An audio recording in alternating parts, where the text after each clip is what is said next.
Hi folks, I'm Alan Watt and this is Cutting Through the Matrix on the 24th of January 2021. And as always, I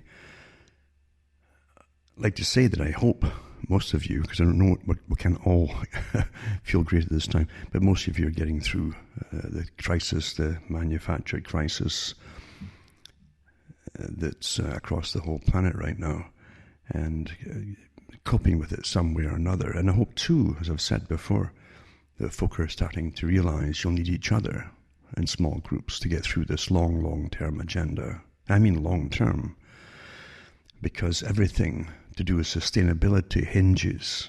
The climate agreement that was knocked back a little bit there. Every other agreement was kind of put on hold for a few years there, is back on track.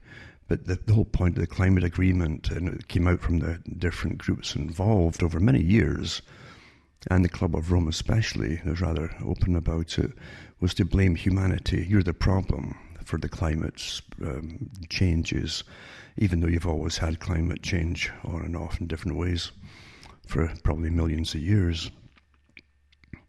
So that doesn't matter though. An agenda's an agenda, and there's too many people. That was what they settled on at the Club of Rome, causing the problems. And so obviously, therefore, and I've said this to the climate agreement meetings, the COPs, they call them, Conference of Parties that we're having every year, starting with the Paris Agreement. They said that basically there's too many people again. So that, again, they keep saying the same thing over and over and over. Sustainability, too many people. Well, how do you get them to stop doing it? Well, they said at the last 2019 meeting, the climate change meeting, they said that the people were not listening to them to do with sustainability. We're still consuming and all the rest of it, consumer society, and something more drastic would have to be done. Well, bingo. In 2020, you got their answer. You see their Pearl Harbor event, and away we go. So instantly the economy's crashed, which kind of stops consumerism, doesn't it? And plus people get locked down, and these big spurts of lockdowns, which are intended to go on for years, by the way. And out of the end of it, will be a vastly different society with a good many people being on perpetual income from the government, basically. It's sometimes called universal basic income. The UN floated years ago, because the World Bank is generally behind any financial decisions like that to do with economies and so on, and the Bank for International Settlements. So they came out with that years ago, and they're doing it again too. Universal basic income. How do you get the people to stay up? Well, you bring them a crisis, you stop them from working, they can't work anywhere else. So you've got a good chunk of the population on universal basic income. A type of communism, remember, in a sense, because regardless if you're working or not and you're getting money from the state, then that's how the centralized system in the Soviet era actually worked. You know, the state supplied the wages and so on, or the income, and here you go again. There's nothing that ever happens that hasn't been done before in some form or another. It's just that most folk can't recognize what they're living through at the time. It's like communism. As long as you don't use the word communism, folk won't connect what you're living under now in some countries. Socialism, communism, it's all the same kind of thing. Stalin said that communism was just socialism in a hurry. And that's what you've got. And of course the ones behind all of that are the richest folk on the planet, because as a technocrats, it's far more efficient to have people in a one-party system doing what they're told, as they do in China. That's why they really favoured the Chinese system for the world. And that's not from me, that's from their own admissions, and it comes from foreign relations, you know. The so-called establishment members. And you can see their point of view if you believe in totalitarianism or a form of oligarchical control.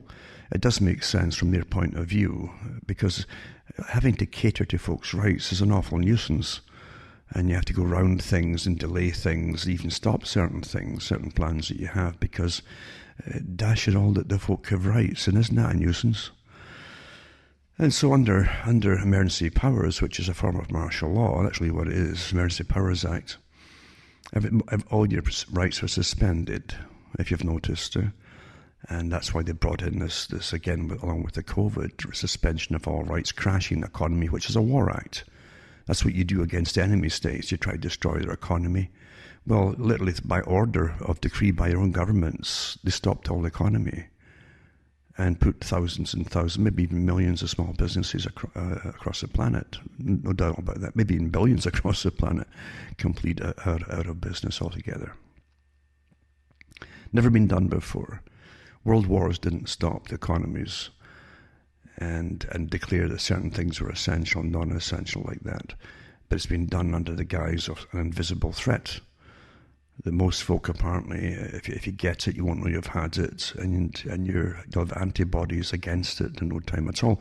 And as all medical studies have always shown, including this one too, your naturally acquired antibodies are far stronger and longer lasting than anything they can ever inject into you. So, or caused by anything that they can inject into you, compared to that. So yeah, natural immunity is definitely good.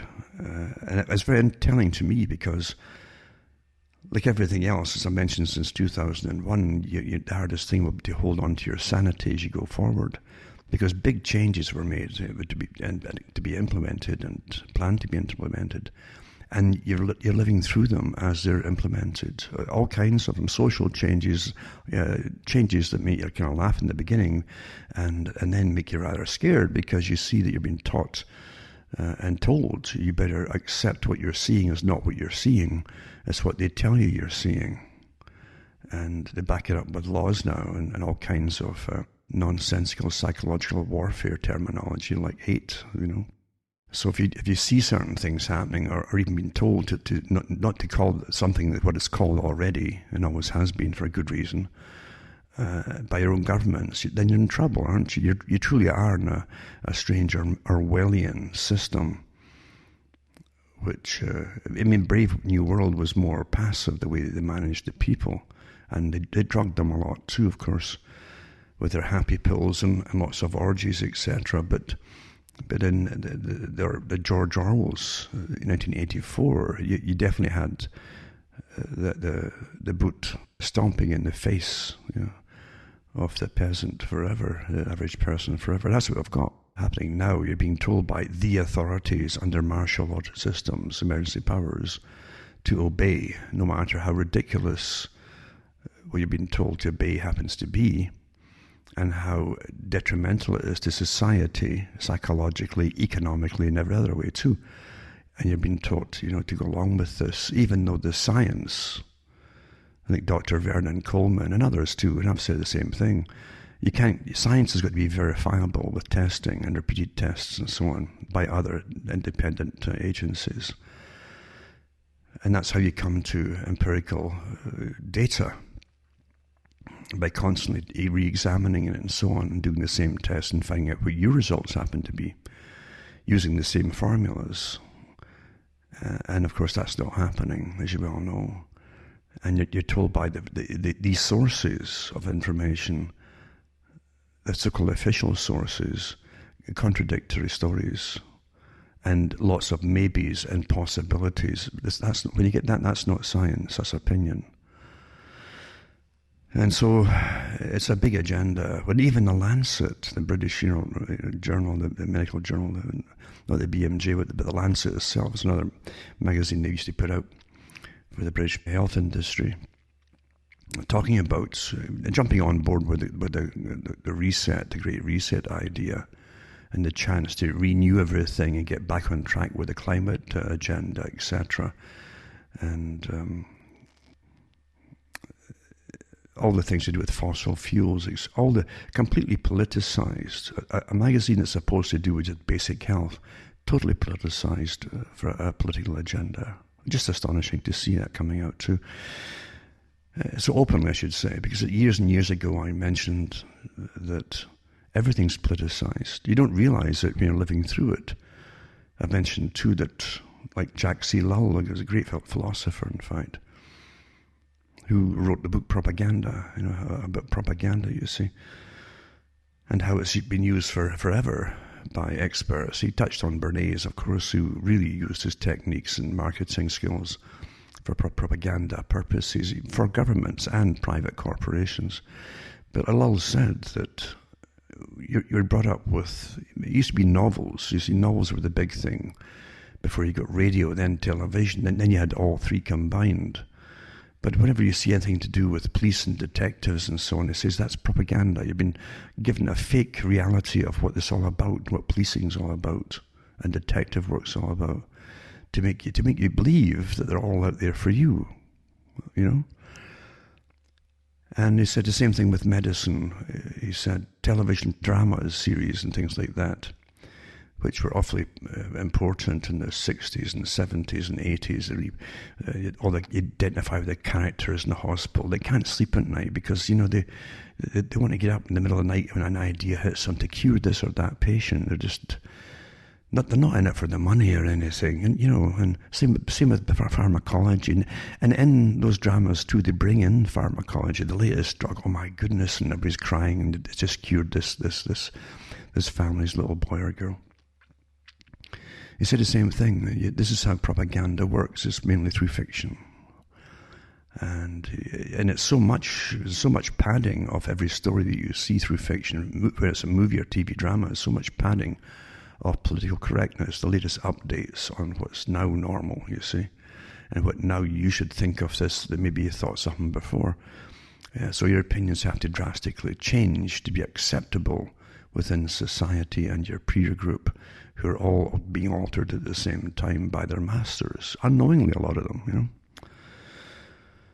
And that's how it works. It's quite a simple thing, but it's so prevalent through everything, absolutely everything. And you can actually see, if you look back in old movies, you can see like wave changes. This is the next wave for this change, next wave for that change, coming into the actual movies themselves, very innocently at first, and generally initially, if it's to do with sexual, anything at all to do with sex, or even genders and so on, is introduced through comedies. That's how it's done, because it seems inoffensive somehow. You laugh at it as if you're laughing at something that can't be bad, you know. And initially, that's how you get. It's always done the same way, through starting with comedy.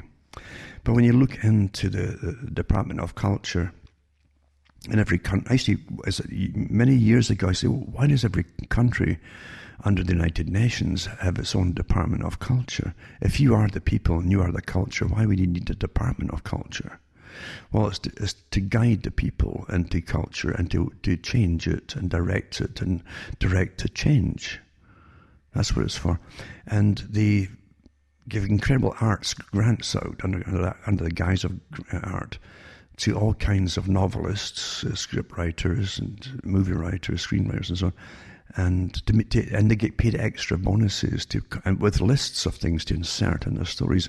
And that's why you often say, well, what has this got to do with the story or that? And it's got nothing except propaganda and indoctrination purposes. But you're growing up through it. You've had it your whole lives, and most folk don't realise it. Unless you're wary for a reason, most folk, being natural, can't believe that's the extent. They think they're free, remember.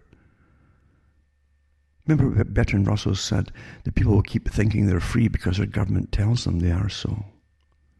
It's so simple, isn't it? And they used to always point to some enemy, some dark nation over yonder that was under beyond an iron curtain type thing, as those people have no rights and freedoms, and that's what they keep you back home thinking that you did, which is mainly bogus too. You had a little bit more extra leeway, but the same forces were still in action, with monitoring and noting, you know, mainly in the West as well. But now you're seeing it full blown in the lockdowns and this astonishing fulfillment of what I knew back in, even the late 80s into the 90s, simply through bits and bytes, like everybody else is getting bits and bytes of information. But I wasn't into computers. But I did read an awful lot of newspapers, magazines, and books for sure.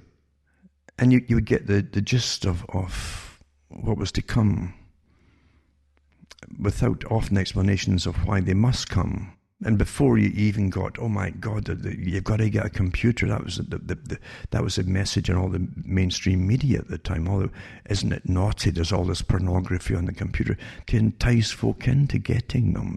That was one of the big techniques that the marketers used.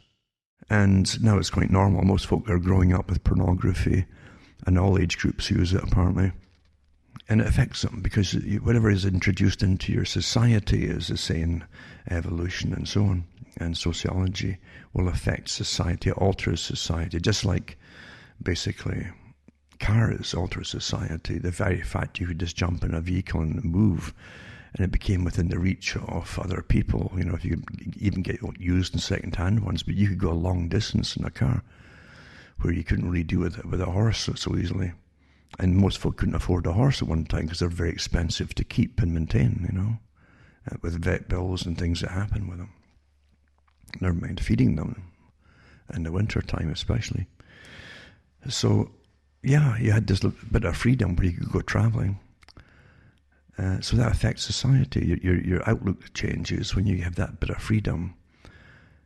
And you got to remember too, it's not so long ago that people say, and I always use Britain because it's an example, and I grew up in it, but it's an example of how things change rather rapidly, but as the folk adapt to it, they don't notice it, so they don't see it being so rapid. They take it just naturally. They think of cell phones. They think they're born with cell phones already, you know. And they don't realise that people in Britain had different dialects, and it was interesting going through England and Scotland.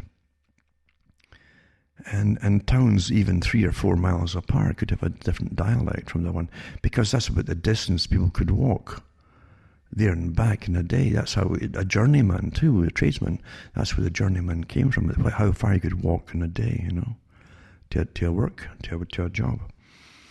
But it's the same with average people too. How far could you go? And if people are working during the day, they don't have many hours in the evening, especially in, say, the early 20th century. A lot of people are still working 16 hours a day, you know. So you couldn't walk too far in your spare time, and you probably didn't want to. You'd be walking in your sleep. And you find, as I say, all those different dialects were, because people were almost, in a sense, they get newspapers, but the fact is they were almost isolated in a sense, because they didn't have big influxes of people coming in with different dialects. And it wasn't until radio came out, and definitely with television, that you had the big change.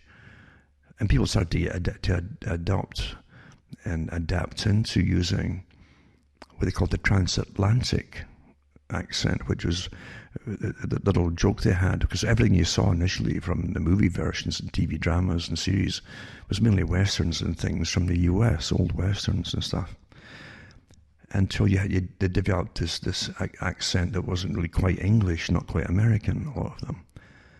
Then over the years too, in the 70s and 80s into the 90s, a lot of the dramas they put out for the school children, about schools and so on, and isn't it fun and all the rest of it, it actually gave them new accents. It was inserted into the stories, and actors and actresses were taught how to use them. And then you found that people actually copying that all through America and Canada. Quite interesting.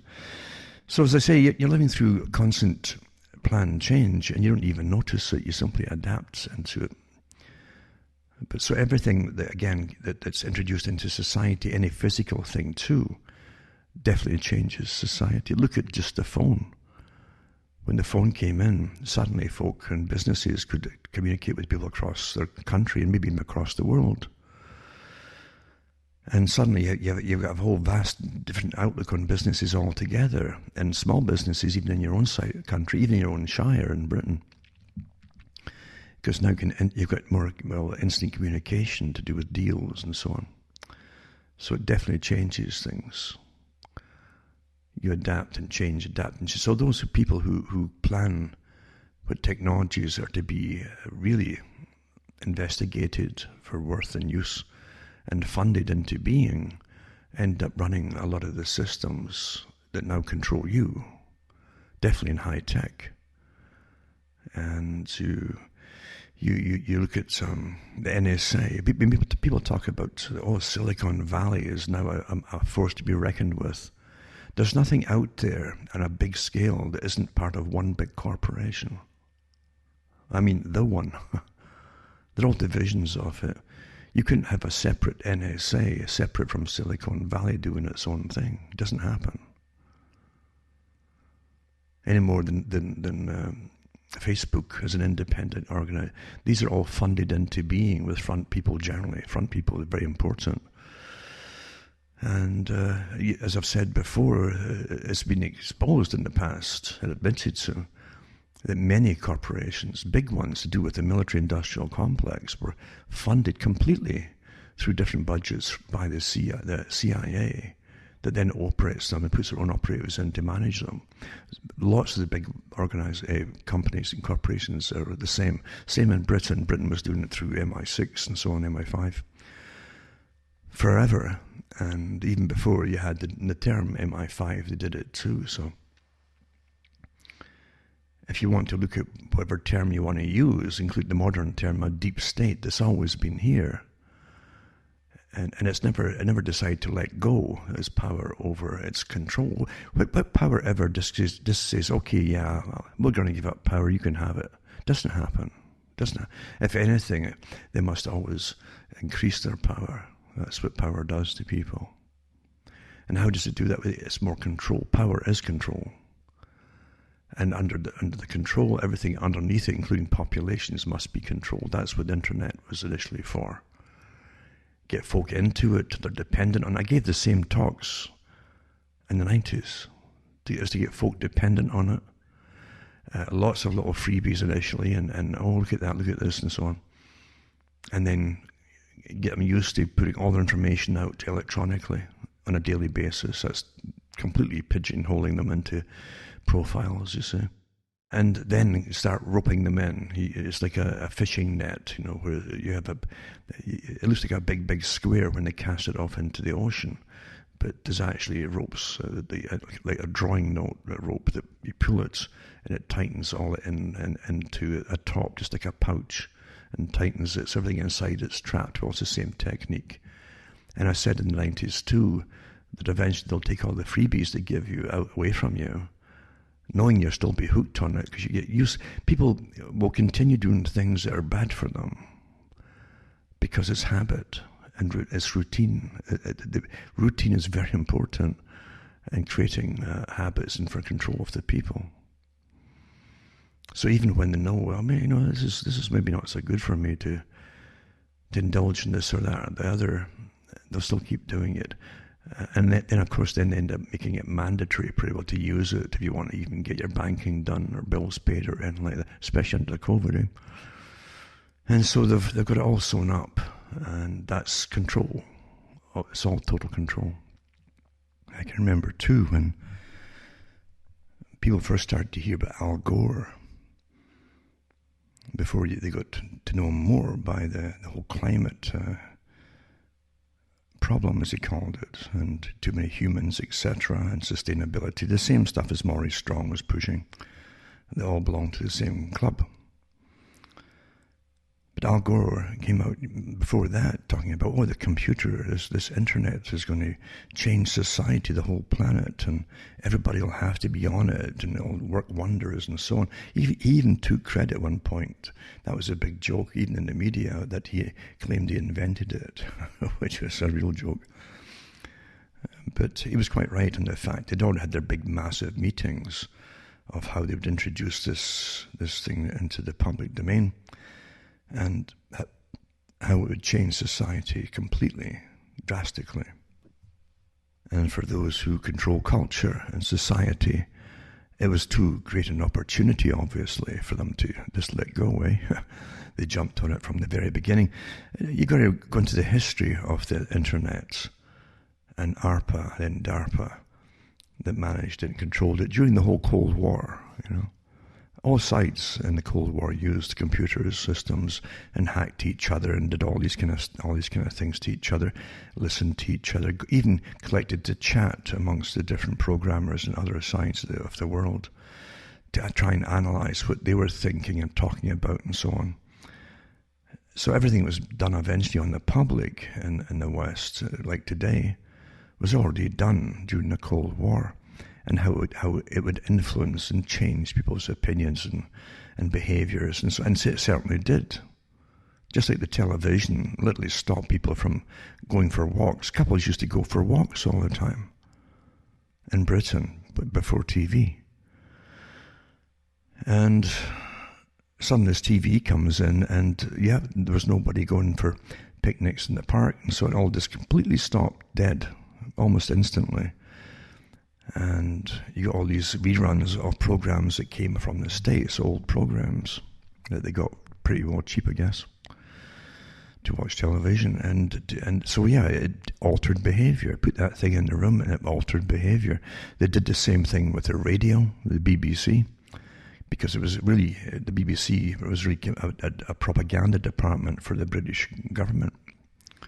Still is, although as I say, they sold some shares. They have these Crown Corporation shares, they call it, that's not available to the public.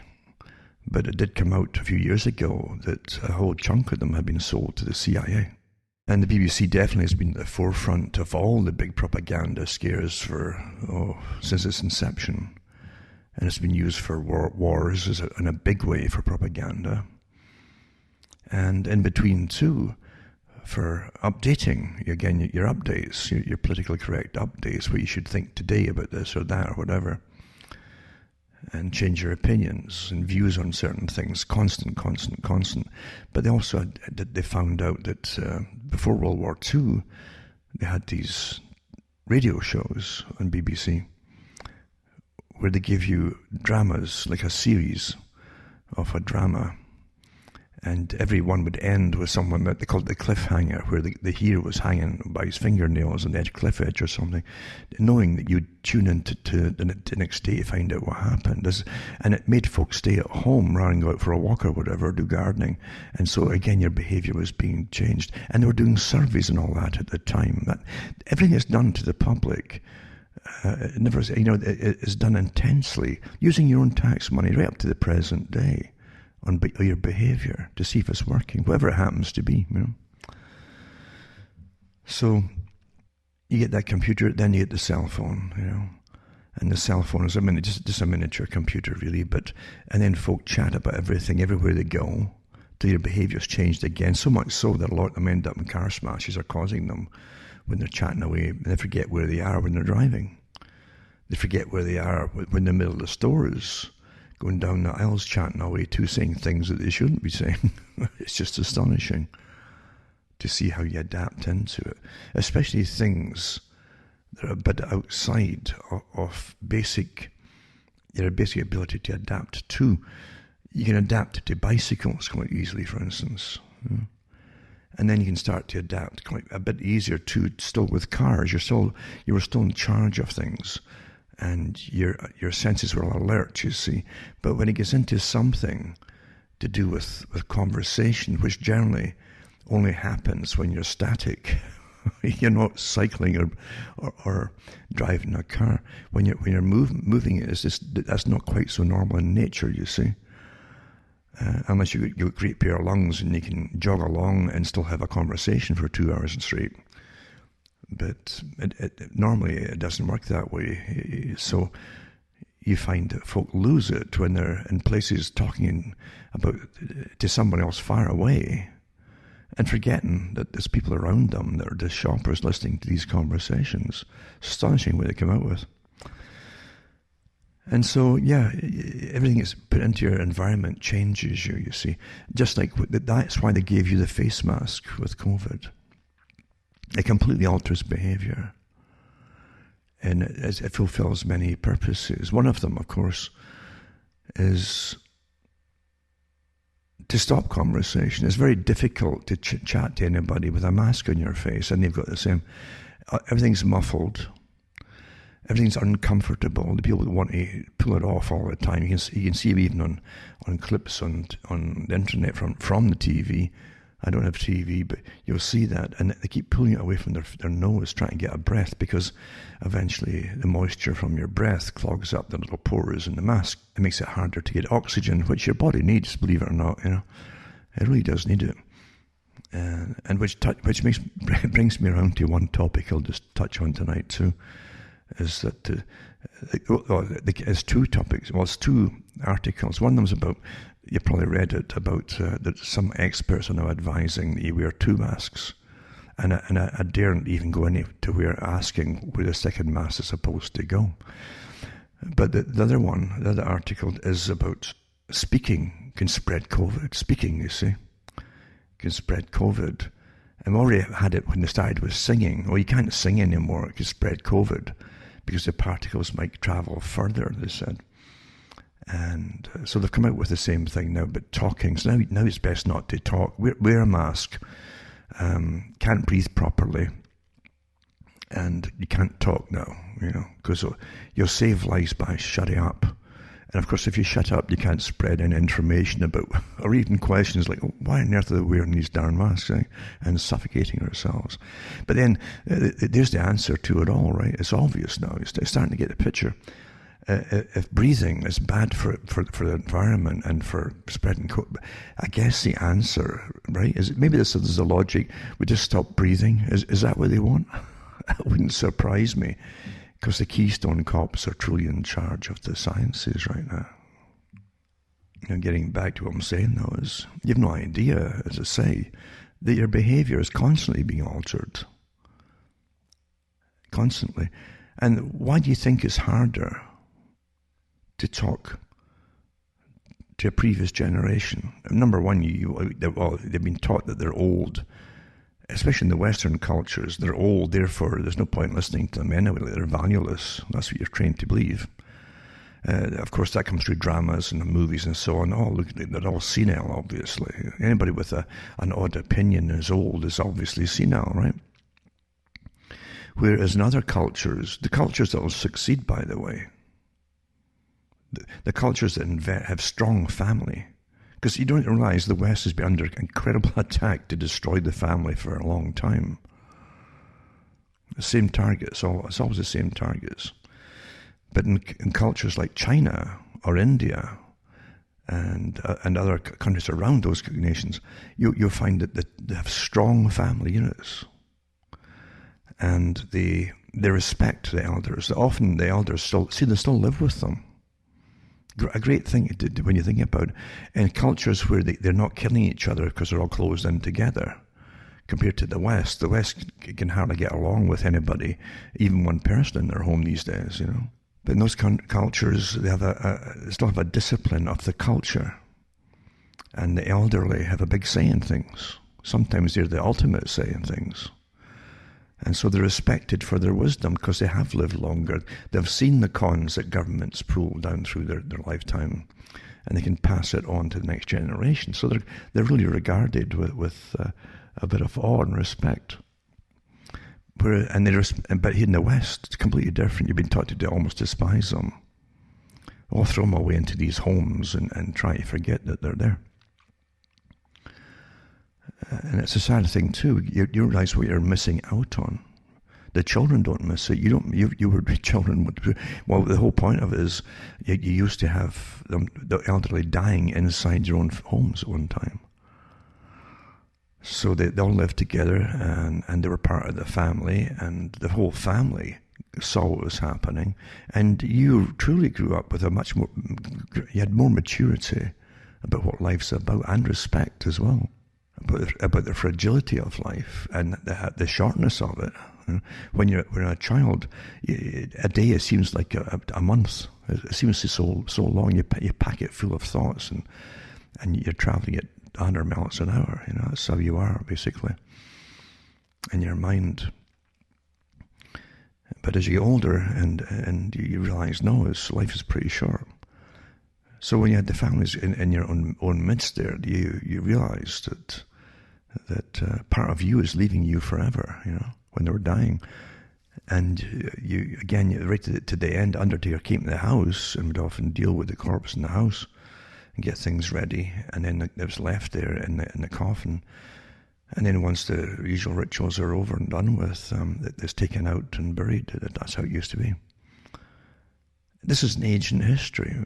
If you were talking to a 20-year-old today, they would think, oh, that must have been 100 years. No, it wasn't 100 years ago. You realize how the state under socialism has taken over the responsibilities of the family, partly to weaken the family and ultimately destroy the family. You got to remember too, when even the welfare came in Britain as an example. I use Britain because it's a great example of socialism. And I call it capitalistic socialism because the capitalists run it, you see. It's more efficient for them. So you got to understand how all these things came to be, how they came to pass, who benefits, who gets destroyed, and what agendas are being accomplished, because it was no secret amongst the left wing. And I'm not talking about the working class left wing, I'm talking about the folk who ran the left wing, and they were certainly not working class people. Again, the destruction of the family unit was part of their agenda always. You can read it yourself in the Communist Manifesto. I can read it too in the various writings put out by Julian Huxley, again a member of the aristocratic class in Britain, who was a co-founder of UNESCO and so on, and many others. I mentioned Bertrand Russell because he was one of the ones who was really pushed in front of so many of them as a star. The star-making machinery of elevating them into stardom. This was even done back then, that's how it was done. Same with Einstein, Bertrand Russell.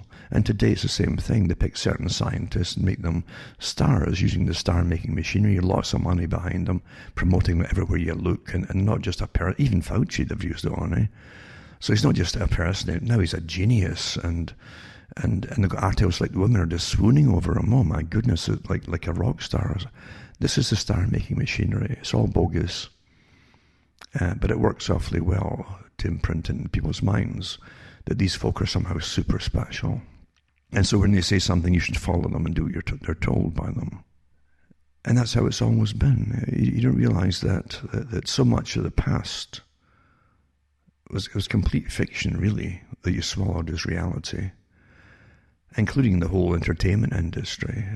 As I've mentioned it so many times before, they give you what's supposed to be popular today. They tell you what is going to be popular. And the people at the time would say, that could never become popular. Well, if you play something enough, especially to the right age group, at a certain age, a specific age, it'll stick in their heads forever, They can make anything popular, you see. It's quite amazing to watch it and see it happening. Until you get away from the idea of what music is altogether into just noise eventually. Then you get into just electronic distortion and noise. Until now you have almost melody or tuneless songs out there. There's nothing to remember in them. It doesn't stimulate pictures in your head. It doesn't stimulate the beauty of existence. Which is not always there, mind you. It's because we don't live in a constantly beautiful system. A lot of it's rather evil and nasty, mainly by outside powers again. And by that too, I'm also mean your governments. I always regard them as outside powers because they don't really seem to belong to the people they're ruling over in their agendas. And even the fact that you call it our government, what are you talking about, our government? When Quigley and others have admitted that the top members and the cabinet members of all governments in the West and in the so-called first world countries are chosen in advance by people you never meet and never hear about. It's definitely not what they call the selection committees. They're picked in advance by the establishment that Quigley talked about and always had been pretty well. So life is a show, you see. And I always think I mentioned it quite a few times before about Shakespeare that said that all the world's a stage and we are but the players. And you see, we are scammed in this modern slavery system that Charles Galton Darwin talked about in his book, The Next Million Years, on behalf of the establishment. He taught there's always been slavery. in one form or another. And he says, I don't see why they should ever not be. In other words, it would continue. It's wage slaves, whatever. You feed yourself, you earn money. Rather than have guards over you, you buy your clothing yourself. So you save them money, right? Because they'd have to send people out to get the clothing to put on the slaves, so, and hire the slave masters to look after them and whip them in a line. And so you pay for all. You pay for the police. You pay for your own clothing, your food, and your heat in the winter. If you can get the heat, that will shortly be reduced now that they're really cracking down on different forms of heating, just to exacerbate the whole COVID problem. Because this COVID, the whole war with COVID is to change society. Remember, that's what's about sustainability. A more post-consumerist society. They've been quite open about it. The Great Reset and Klaus Schwab at the World Economic Forum and all the other organisations parroting him. As I say, even the Lancet in Britain parroting the same stuff. And so you're going through incredible changes, plan changes, and you have been your whole life and didn't know it. You had little, almost would appear to be periods in your own life, perhaps. You think that you're kind of languishing, that not much is happening. And we had that in the West. Periods of that in the 70s, periods in the 80s and the 90s, when they gave you stupid programming on TV, really stupid infantile programming. And they gave you guys dressed with the tightest jeans till they all sang soprano, As it changed the culture and changed what you even wore, or changed what the impression of a male would even be, But silly, silly juvenile stories to make folk adapt into them. Nothing happens by chance, because the fashion industry is completely interwoven with the culture industry, and the culture industry is completely owned and directed by those who project the future and plan the future. Remember that most revolutions are bloodless, or relatively bloodless. They're cultural. And it takes a time, like Gramsci, the communist, laid out how to take over countries long ago. And you infiltrate initially into appearing like them. The ones your targets are, you're them. And then you get in leadership positions in culture, all kinds of culture, and politics too. And then you start changing through the generation, maybe even a couple of generations, and the whole entire culture, little bit by little bit, until the folk don't realize they've morphed into a completely different culture. It's very successfully done, and you're living through it again. You have no idea how much change has been planned that way and manipulated into being by professionals. It still is, the behaviorists, etc. That's why so much money went into behaviorism and psychology, not to help people, but to change, manage them, and alter their behaviors to suit the masters. Quite openly, and some of them too. Remember, there was a good documentary a long time ago came out about psychiatry, and they touched on the post-World War II scenario, where some of the psychiatrists in the federation or the association they had in Britain, and elsewhere, they had one in the States as well, were demanding that they, being the only people who could, it's the same thing as you're getting today with truth. Psychiatrists would be the only sane people who could ascertain what truth was, you see. Isn't that, yeah, it's a coincidence? It's not coincidental. So they had their own spokesman in Britain that was going to be appointed over politicians. And they would decide who would become politicians in order to prevent another world war. You see, it's a great excuse. Bring on the wars and then blame the people for, just like the climate, blame the people for it happening, and then appoint your own people and to direct the populations, because the people caused the problem. Such liars, really. Because everything's manipulation, including wars. If you were against war, why would you lock up all the people before World War II started, as an example, and the ones even in World War I who were dissenters, who didn't want to go off and get slaughtered or to slaughter anybody else. They knew how the British Empire had been created as an example, and who got rich from it, and who ended up paying the price was always the public, and paying it in blood and uniforms and as taxpayers. So they obviously said, no, enough of this. Well, they all got rounded up and put in prison under War Measures Acts, without trials, just like the anti-terrorism bill exactly the same, until the wars were over, you see. No trials, that was it. So there you are, and all that we're doing is what you're told after the war is the greatest thing, you're against war. Folk never figure that one out. Most things you don't figure out, in fact. They can't see this paradox you're always handed by those that rule over you. It's always paradoxes. It's always paradoxical, whatever the problem is. Just like the COVID too, for everything you read from the same professionals, you pretty well everything, you're getting two opposite opinions on it. Because it's mainly opinions as opposed to facts and hard facts, proven science. So yeah, the deep state's been here for an awful, awful long time, and they have no intention of handing it over or dissipating itself to bringing the world a more free society that the public will be involved in. Sure. That's what they told the Soviets, and the Soviet people and under communism had appointed leaders for every union, not for unions, but for every sector of work. They had their appointed leaders, appointed by the Politburo, the head of state. And they'd speak for you, and they'd put forward your complaints and what you need and all that stuff. The same thing's happening today. They're called non-governmental organizations. They're all appointed by the big foundations that are part of the real deep state. As I say, if they don't use the same terminology, most folk never connect the dots. But you have to look at signs and symptoms. It's like diseases. You diagnose the disease by the signs and the symptoms, the clinical expression of it all.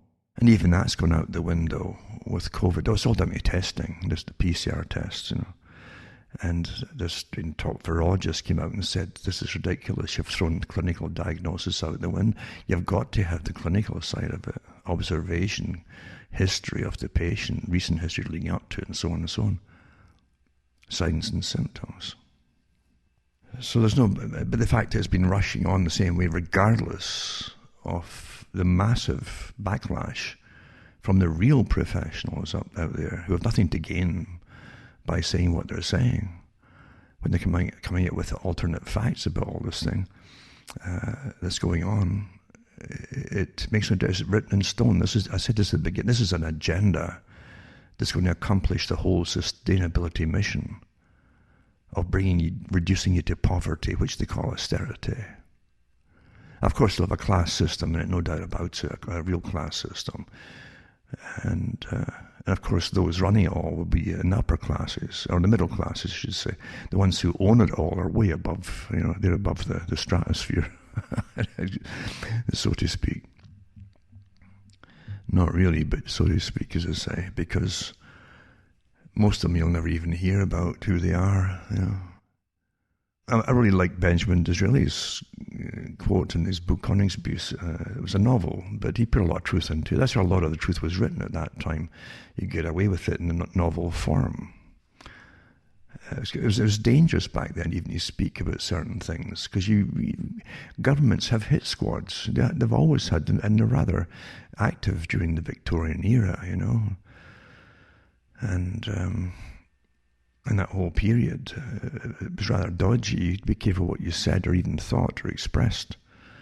You'd have accidents, and police it's like one massive monopoly, really, the whole system, which included the police as part of the monopoly. The nod came down, and the cops would obey whatever order they were given. You either investigate it or don't investigate it, or the third option is to investigate it and lead off into a false trail, you see, a dead end, or a question mark, and that's how it goes down forever. So he wrote about the system, and little quotes in the book he put in there, that the people don't know is that the people who really rule the system and the country and the nations, maybe even the world, but the people who rule the system is said are vastly different from the ones that the public see and hear about, meaning in newspapers and prime ministers and so on. Vastly different. And that's how it really is. And that's how it's always really been. I used to like looking at the different cultures. That some of the ones that Britain, when they went into South Africa, when they got the British taxpayer to fund the armies to go in, so that the Cecil Rhodes and others could get the gold and the silver for the establishment, you know. But they used they blamed the Boers for the beginning of the Boer War, and of course it was actually started by this private mercenaries that the Milner Group had funded in existence and told to go over and start it. Anyway, what you'd find with the Africans, the actual Zulus and so on, and other tribes around there, the British government would ask to meet the leaders to try to get cooperation, maybe even aid or whatever, for numbers. They would use them for skirmishes to actually put the native Africans in to different skirmishes, or even use them to start wars, just like colour revolutions today against another tribe, to weaken them. Nothing's new, as I say, everything's old as can be, the techniques. But what was interesting was you would have the officer speaking to who he was told is the leader. And there may be up to 8 or 10 people behind the leader. But what you realise, the person in the back row is actually the leader. And it's someone else in the tribe who's pretending to be the leader. They're not dumb. They're not dumb at all, because they've used these techniques on each other down through centuries as well, the different tribal warfare. And so you never tell them who the real leader is. And meanwhile, the real leader is watching his opposition. He's analysing the personalities of the characters that he sees representing, say, the British Army or the British government, the envoys and so on, and sizing them up. And the one in front goes through the questions he's going to ask this so-called British leader. And it's all pre-planned, the questions and so on, so that the real leader is standing behind him watching them react. He's looking at body language and the faces, did the eyes shift or whatever, certain things, are they speaking the truth? And that's how they sussed them out. It was really clever, you know. And that hasn't changed. It really hasn't changed today. We're given so many fake fronts for leaders in different areas that obviously, especially politicians, I mentioned before, politicians are generally not specialists in the areas that are appointed over. They're politicians. In Britain, they used to call it musical chairs. Sometimes twice a year, the cabinet would be shuffled. That's what they called it. So the politicians appointed over, say, the Ministry of Agriculture could be shuffled off to become the Ministry over Defence. They know nothing about either, you see. It didn't matter, because the civil servants beneath them are more important. They're lifers. They work in those departments for their whole life and their whole working life, and they give the handouts to the politicians what to say, what it's about, because they know what their department's doing. Politicians are almost superfluous. They're in a sense, they've been semi-important or necessary to deceive the public, because they're given basic skills eventually. The British government now sends them to acting lessons. And that came out a few years ago in the newspapers, and I read on there. And they're given discounts to continue these acting lessons with private coaches and so on, how to stand and look official or officious, and to look important and convincing, and how to put it across. It's deportment, in a sense, and acting. So it's quite fascinating to watch it being done, but the real leaders behind it, as I say, just like the ones who do the script writing for all politicians, the bigger politicians, the higher ups, they definitely know what the agenda is. Otherwise, they couldn't write the scripts, you see. And I've often said, well, just do away with the politicians and give us the script writers, because they seem to know what they're doing. So everything is a front upon a front upon a front, including the politicians, you know. We know too from history that the ones who are appointed as officials, who have some training in whoever they're talking about, are generally the worst. It's like Fauci. There's a lot of people who, even the inventor of the PCR test, I put the clip up too, lashed out. Before he died, he lashed out at Fauci and called him all kinds of things because he knew him well and called him a fool, you know, as a bureaucrat. Because most of these people who are appointed over us in medicine or whatever are really bureaucrats and not the top in their field at all. I remember talking to some consultants in hospitals, the top-ranking consultants, and they were chatting about different fields that doctors can go into, you know. They're lucrative, very lucrative, but specialization is often very lucrative. But they also mentioned that some of the poorer doctors, meaning poorer in their abilities, are often advised to go into things like to be a specialist for allergies, you know, etc. Because you can't really go wrong. There's a limited amount of information on it. There's never too much new investigation into allergies that's of any benefit to the specialist, because he's given a select amount of antihistamines and treatments for the problem. And it's a good income for a lesser doctor who's maybe even dangerous in the field. By the way, that's what one of them said, because some of them are kind of dangerous too. So they can't do too much harm in that area of allergy, and but it's a good income for them because you get repeat returns of patients. So try this pill, and what do you think of that one? Yeah, I don't sneeze as much for that one. Okay, try this one, and that's just a roundabout of those different pills, you see. And ointments and things like that. But the public are given a completely different view of it all, like, oh, these professionals. These are professionals here, you see. Again, mainly through propaganda, through movies and fiction. Like Jacques Ellul said, all medical movies and dramas, all police movies and dramas are propaganda. And you can add into that military as well. There was the history of propaganda is phenomenal, and your tax money is used to make good movies to brainwash you, you know. Looking at the old ones from World War II, I was rewatching an old one.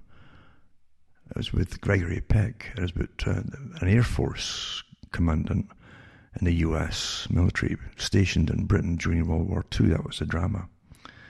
And it was a standard script, you know, a formula. I call they're formula scripts. Standard. You can use the same script in different areas of movies and so on, different of life.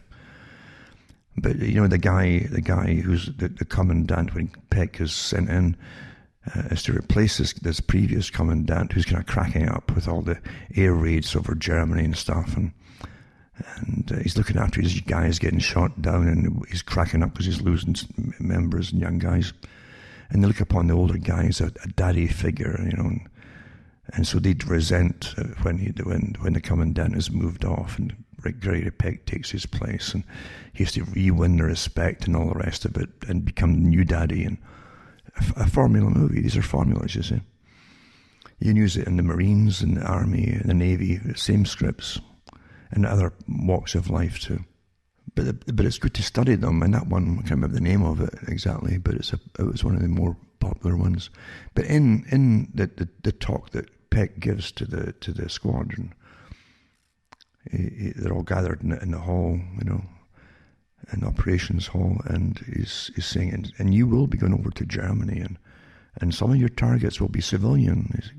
They were introducing the idea of what was really called total war. They don't mention the term, but that's what it's called. Total war, where in new warfare, all civilians are fair game and fair targets. And that was taught, I think, in Sandhurst in the 1930s for the first time. The officer training in Britain. They also trained people from other part of the Commonwealth countries in the same thing. But they also had taught a German officer came over, and he studied this concept of total war there as well, and took it back to Germany. But Britain was a country that came up with the idea of using it, where every civilian would be fair game to bring down the numbers, because all the civilians would be involved in war production for munitions and armaments and everything else, you see. But I was surprised to actually hear it mentioned, not as total war, but as you'd be dropping bombs on working facilities, and so, because that's where you stationed all the different workers for some of the factories. So it was much better, rather than just have the factories constantly rebuilt, to go and blow and kill all the people who worked in them, in their homes. But that's how it introduced it, again, as always, in a movie version, a novel version of us against them, you see. Well, total war didn't end there, naturally, because total war has never stopped, regardless of a war being on or not. There's always a section within society at total war with you at all times. Never mind all the previous medical experimentation that's gone on within your own societies by the authorities, done in secret, always initially in secret, on unsuspecting people.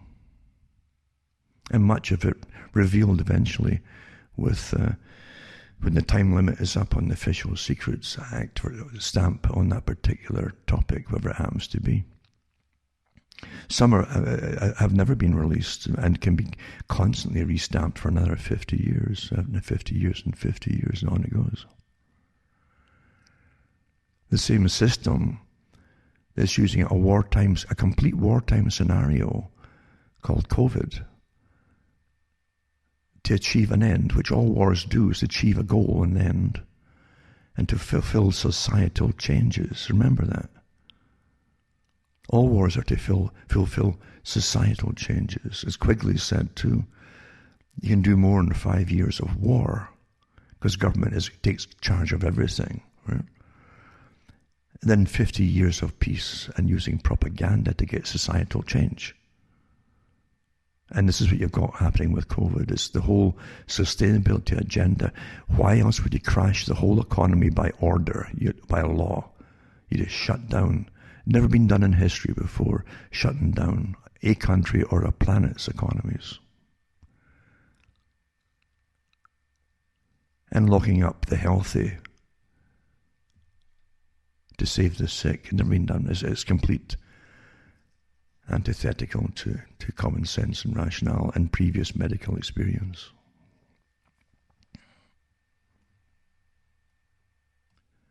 The terminology from the beginning was a war on COVID, you see.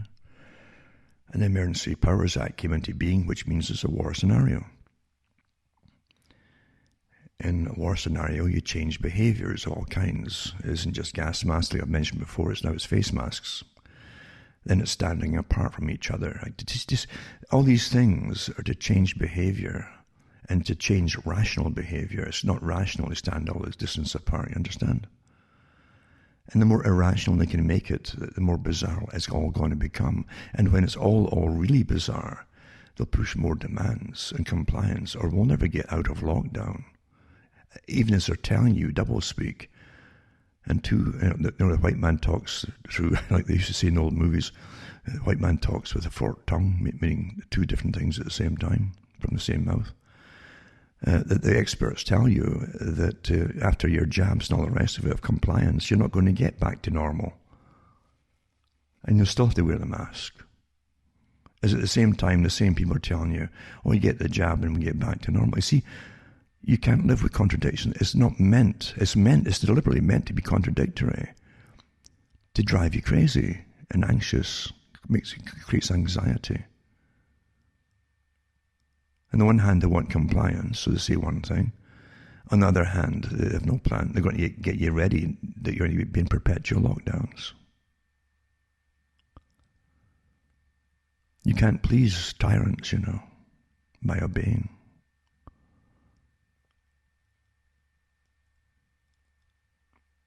This is a war, and a war is upon not just your own countries, but every country pretty well.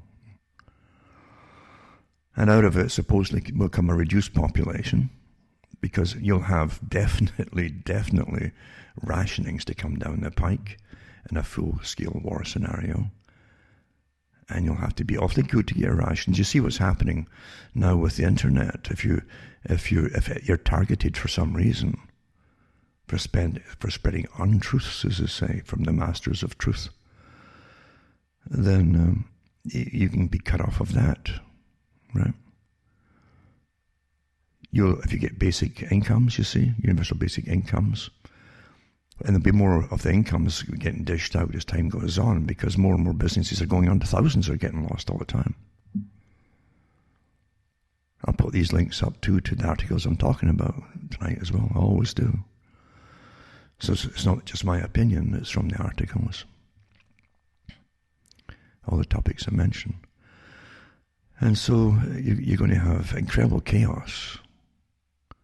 This will be a long-term effect for a perpetual change, a planned change, you see. And you already have scarcities happening across so-called third world countries that really have been living off the first world countries for a long time and actually kept dependent on them. It's true enough, you can take the basic independence away from a nation, call it all kinds of things, they need our help, and before you know it, in a generation, they're completely dependent on you. These things don't happen there's many ways to wage a war and to take over countries, many ways. Old as the hills. Eh? And so you'll definitely have famine coming along as fewer and fewer countries are producing agriculture, again, thanks to all the big agendas and sustainability.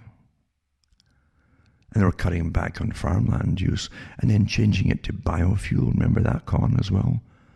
Before they found all the oils and gas pockets in your own countries.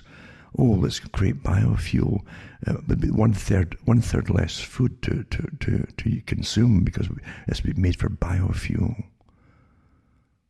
And then they cut back on the herds of meat and so on, because there's less feed for them. It's in biofuel. Long-term planning strategies. And it'll go down in history as, we just didn't realize, didn't foresee this coming. Absolute rubbish. What's happening, and it's been happening for years, is a wartime strategy being implemented before COVID came along. It's a climate, eh? And the excuses I've used really disgust me for COVID. They care about They care about the elderly. I've lost count of the articles over the years that's been published about the abuse of the elderly put into these elderly homes and basically drugged till they start drooling, then with inhalation pneumonias from the drooling, from the drugs, and for the cheapest cost at the same time. And they have sores from the seats they sit on day after day. They can't get up and walk around. They have bed sores. These sores aren't just little, these are holes in their bodies at times. They get infected as the tissue breaks down because of a lack of blood getting to the spot because of the weight on the same area for prolonged periods of time. So don't tell me about the care for the elderly. The same authorities, the same deep state that rules over everything. As there's professors coming out over quite a few years now saying, people are living too long and we should really bring it down at the life expectancy to maybe just after retirement age or around retirement. And the money could be used then for their pensions to help younger people get jobs. Every excuse don't you get it? There's a war on you. And these professors are given all the airtime on televisions across the world. Just by what? By chance, you think? I've always said if they want to start killing off people at 65, which some of them have advocated, then why don't they do it by example and show us the way? It doesn't happen, does it? You see, there's a big distinction between them and you. And they make it very well. They're important. You see, you're being trained now, again, in this war scenario of what's essential, non-essential, who is essential and who is not essential. Lord Sumption came out. That was getting pushed recently. I read some of his articles too, when he was saying, well, you know, everything that's happening now is not ruled by law, it's ruled by decree, you know, and by opinion, and just, it's not law. The mass mandates and lockdowns and so on. But the same Lord Sumption came out, apparently on a TV show or something, definitely in an interview, and he was asked a question about someone. What does he think about the elderly, and the fact that the bioethicists, they don't have to use the term bioethicist because that's this new profession that works for the deep state to change who's valuable and who's not in society. And is a person at a certain age just as valuable as somebody who's younger? And he said, no, I don't think so. So he believes that it's definitely more valuable than other people, you know. You're all being trained as population to start going along with expert opinions. Because eventually it'll be your turn. You're getting the point here. They condition their victims years in advance of them actually doing it on you. So when it's yours, I guess maybe they're right, you know. Here I am, guilty me, he says, I'm consuming food, oh goodness me, and I've lived a long life, and maybe I should do it the same. I feel bad, you know. I'm not kidding you. You will, and I really mean this, you will see articles, maybe even now, of elderly starting to come out. Oh yeah, I guess I'm just in the way of things, you know, progress. And this is going to come. They always train their victims before they do it to you. Isn't it? It's diabolical, that the whole system really truly is diabolical. There's no other word for it. They have no trouble in getting professionals to implement this across the board. And there's also a link I'll try and put up tonight. I've seen the whole thing yet, but it's a woman who's come out giving you the steps towards genocide, like mass genocide. You got to read them to understand what's happened in the past, and the steps that they take to encourage the populations to go along with them. Everything is preparation by the elites, you know, the real specialists who run the show. It's preparation. The elite employ the specialists that do it for them. They're the scientific class. That's what Julian Huxley talks about. He said, and Aldous Huxley said the same thing. Their family was part of the ruling scientific class that serves the dominant minority at the top. So they make happen by managing societies and cultures and behaviors on behalf of those that controlled everything and owned all. And they never start, as I've said before, for those who really think about revolution, you better listen to the elite's point of view, like Albert Pike, you know. And don't forget, he was in charge of what was then the World Revolutionary Party. They inherited it all from guys like Thomas Paine, who said in his own memoirs that his family came from a long lineage of world revolutionaries. This isn't new. And you can take it from their writings as in conspiracy theory when they write about it themselves.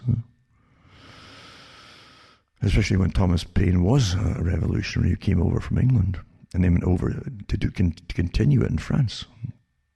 So you've got to understand that things are vastly different than the way they're presented in your children's history books. And by that I mean up to the time of university level, still children's. These are the authorized fairy tale histories. But we pay for everything. We pay for the armies to go in. We pay and we pay for railroads to get put into countries, so that freight trains can take the resources out of countries and things.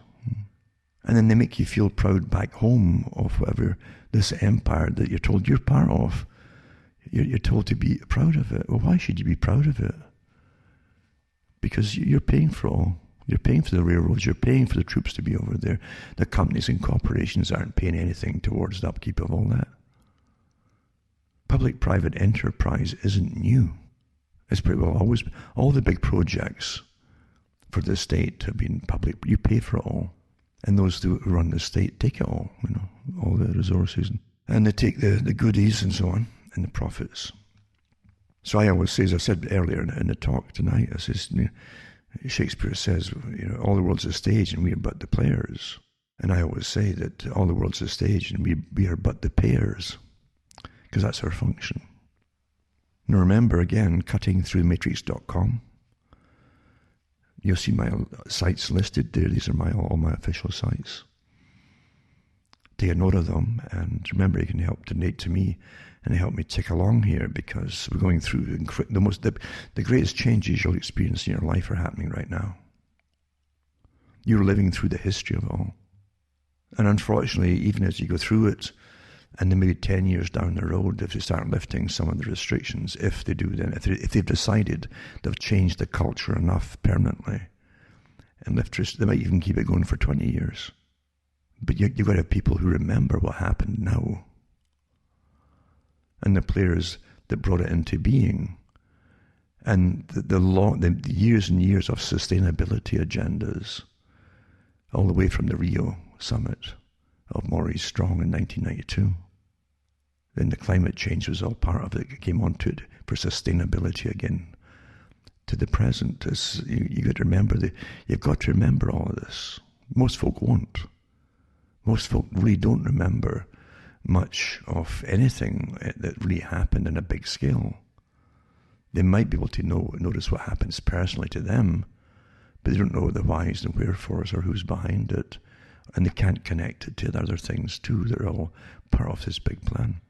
So cuttingthroughthematrix.com, remember you can send cash, use PayPal, and check. And eventually I'll hope to get in the bank somehow. And maybe post a few things off as well. But this is lockdown here, complete lockdown here in Ontario. And I know for a fact they want to keep it going at least up until through April. And they'll keep, again, moving the goalposts, as they say. That's the technique that Fauci's been using from the beginning. Although he's far more honest in the beginning. He wanted to lock you right down for 2.5 years straight away, like permanently, without a stop. Then he had to back off there and lie a bit, and, well, maybe not, maybe we can open up here and there. Then he admits he lied before, and then you're taught to believe him again. Incredible times, Really incredible times. And I put these articles up where it says that Fauci lied already to the people. He's lied more than once to the people. And it's a noble lie, though. As I say, that's what they call a noble lie, because it's for your own good that they have to lie to you. Because you're children, Children, that's what you are. All the things that the South Africans, the Afrikaners were blamed about what to do with South African natives, blacks. When they say they were like, your children, you can't tell them everything because they're like children. That's what they used to say, Your own governments are saying it to you with their front specialists. Well, we have to lie to the people here. We can't tell you the truth, because you're too stupid to understand. I mean, Fauci's pretty well said that. He says, don't think about this, he says, for yourselves. He says, just obey the scientists. Everything I'm saying here is verifiable by articles. I have them all here. I've had them, I put them up too before over these months. But do you really want to go through life getting treated like a child on such major things? We can't tell you why we're doing this really, because you're just like children. And we don't have the time to explain things to you. You're too stupid. You would understand. This is from Fauci that said in the beginning of the thing last year, this probably won't really affect Americans very much at all. And he says, don't wear masks, he says. Don't wear masks, he says. You don't need masks at all. And then when the order came down higher from above him, he turns face and, total lockdown, wear face masks, and it's going to be a massive deadly disease, he says. This is from the best they can give you, supposedly. So you have incredible arrogance coming from this, the ones who are presenting it all to us. I'm sure there are people way above them. But the arrogance is still phenomenal. It comes out by the tonnage every day on news clips and news media. And probably on television too. Incredible arrogance, where they treat you like children. The very things I've said, the apartheid countries were blasted for using that technique on native populations. It's all been done on you. You're too dumb to understand, you know. Just obey it. Fauci also said, see, the agenda has always been to use the same system as China. China is very efficient, according to Justin Trudeau. He admires it because you don't have to deal with rights and things like that. You know, there's no other parties conflicting and arguing with each other, just one party system. And so the leadership tells them to do something, it all gets done without boring about human rights and individual rights and things like that. They don't have that problem. And so he admires it. But not just him. Obviously Fauci does too, you know. When Neil Ferguson admitted that they'd already discussed at the SAGE groups in Britain that advises the government on these emergencies and so on, he said they already discussed the fact that China had got things under control, and that system of the Chinese methodology wouldn't work in the West because you had individuality, a different history of individuality in the West. And people probably wouldn't put up with it. And they were so astonished when their campaign of, I call it a campaign of terror, that's what it is on the public through propaganda, when it worked so well that they were bowled over at how fast democracy just gave way to authoritarianism. They were very pleased about it. That's been in the newspapers, folks. Lots of them. So China is the model state. China was glorified by the CFR articles over many years, comes from Foreign Relations articles, for its efficiency. And of course, David Rockefeller was over the moon with China and praised it, regardless of any fallout during the revolution. He praised it for being more orderly and efficient and so on. See, this efficiency, the elites love efficiency, but again, individuality and human rights gets in the way of it, doesn't it? Well, you watch it all disappear, all your human rights and basic, and the way you're treated by authorities of all kinds. Washed away instantly, isn't it? Where folk are afraid now to go out in the streets in case the police pick on them. Older folk are scared. Maybe you're not walking fast enough. Where are you going? I'm trying to get to this. And they're actually fining people who are not walking fast enough in Britain. Can you believe that? Can you believe that? But I can, because you see, you can't give that kind of power to police. You can't give them that power. Law has to be absolute law. Lord Sumption was right with that, as opposed to just rules. Arbitrary rules, just piecemeal rules. You have to have law, and the cops have to be taught what their limits are. Without that, you see, you're seeing what's happening. In some countries, they're having home invasions by police because they're claiming there's tipsters, or somebody tipped them off. There's more than 2 or 3 people in that house. You know. Really? Because when you pull cops in for something like that, these cops can use lethal force on people. You know that. They don't come in. They're not negotiators for sociology here and sociological problems. They're not negotiators. No, they come in with a mandate and it's obedience. Do what you're told. The things they wear around that belt on their waist are not Bibles or how-to negotiate books or human rights and its history. You know, none of that's hanging around the waist. What do you think's hanging around the waist there? You know? And so you've seen the rise of a massive Stasi. And talking about Stasi, the rise, or really another division of secret police, which is what they had throughout the Stasi system in Eastern Germany.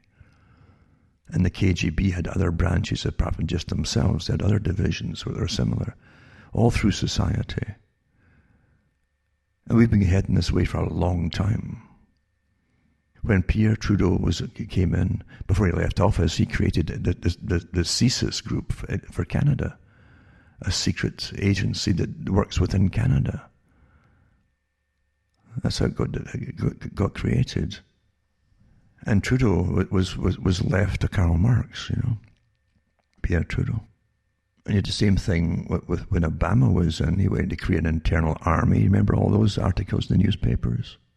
And here they're doing it again under Biden. Oh, no, we have to do it because all these crazy people that were storming, they call it storming the Capitol building. There was no coup, there was no revolution.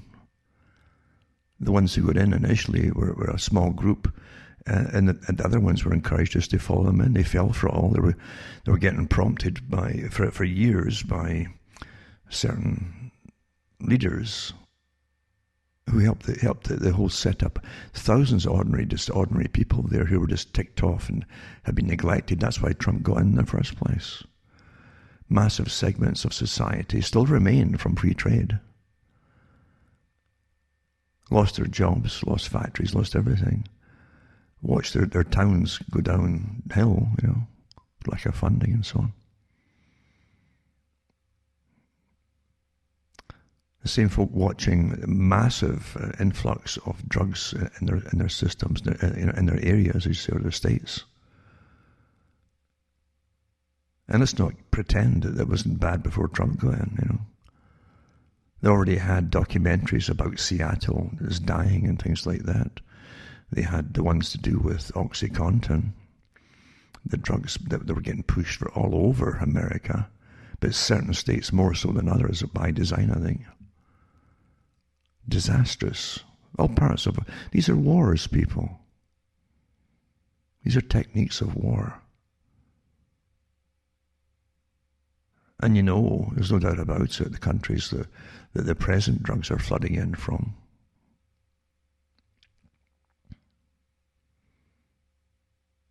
War. It's a war upon the people. To bring them down, to alter them from some kind of society that's in control of itself to an extent, and some, including mental health, and then destroying them.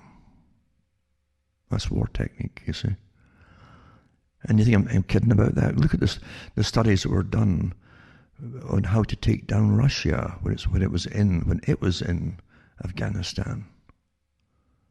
You start reading the books, by guys in the CIA who are now, retired or dead now, some of them, and how they decided how they would, if they could embroil the Russian military, give them a Vietnam experience. That's what they called it in Afghanistan.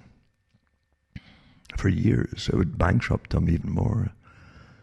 It would destroy their ability at home to get support of the people. The more troops were sent over who were getting killed, but even more so towards the end. They showed years ago on TV a documentary put out by Russia themselves in preparation for them collapsing. But they showed you these massive hospitals full of drug addicts. A lot of them had been the guys who got put on the drugs in Afghanistan. Other ones came back with the drugs. They were hooked as well and created the supply lines back into Russia proper. All planned out and talked about by the CIA before it all happened. How to do it. Drugs isn't new for taking down civilizations. Some of the top characters you have in the US right now are descendants, their family lineages of the Opium Wars, where they dumped the bales, thousands of the bales on China, until China had to let them in to supposedly do the trading. It was really plunder them. When you had British quarters, American quarters, French quarters, and so on. That's how that's how they edged their way in. If you don't let us in and to get your resources and so on and do forceful trading, gunboat diplomacy they called it, then we'll just drug all your population. So they literally unloaded thousands and thousands of tons of bales of opium that had been produced mainly in the Golden Crescent, I think they called it, which included Afghanistan. The good poppies were always traditionally grown there in one way or another. And then, of course, they develop and create any cakes, etc., and the processing. And some of the politicians, when they looked into their documentaries going through their histories, showing who was who and whose grandparents and great-grandparents and so on were involved in The Opium Wars. So yeah, I don't think your own countries in the First World are way ahead in using these techniques. And they're using the same techniques on their own populations now. I can't call them their own population. I think Bertrand Russell was quite right when he said that the elite, through their very careful breeding process, like selection and mating to get the right offspring, is very eugenically minded, you see. He said that they become a different species eventually, the elite. They'll know everything that's really happening. They'll dumb down the rest of the population, but the elite will actually get higher in IQs and understand what's going on. But the rest of the people would have to be dumbed down through diet, injections, and injunction. That's from his own book. You know? Well, I think that's happened, really. I think that's really happened. And you're living through it now, aren't you? So you can't really say that the folk who are representing you are the people who really are representing you at all. And I've always said intelligence agencies are one world agencies, that they're all combined long ago, maybe even from the beginning. And they really don't have your countries at heart, or the best interest of your countries, obviously. They don't have your best interests at heart at all, when they've given you colour revolutions inside your own nations. And getting back to the elderly here, year after year, I've talked about the death rate of retirees in Britain, where it's been normal for years now. New normals, we're always getting new normals, you see.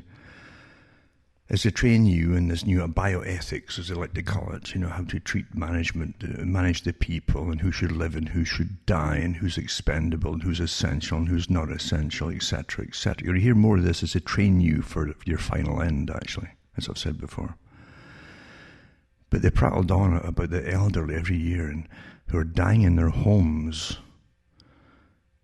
because they can't afford the fuel for heating themselves in the winter, until hundreds and hundreds, maybe thousands die every year in England, and it's normal.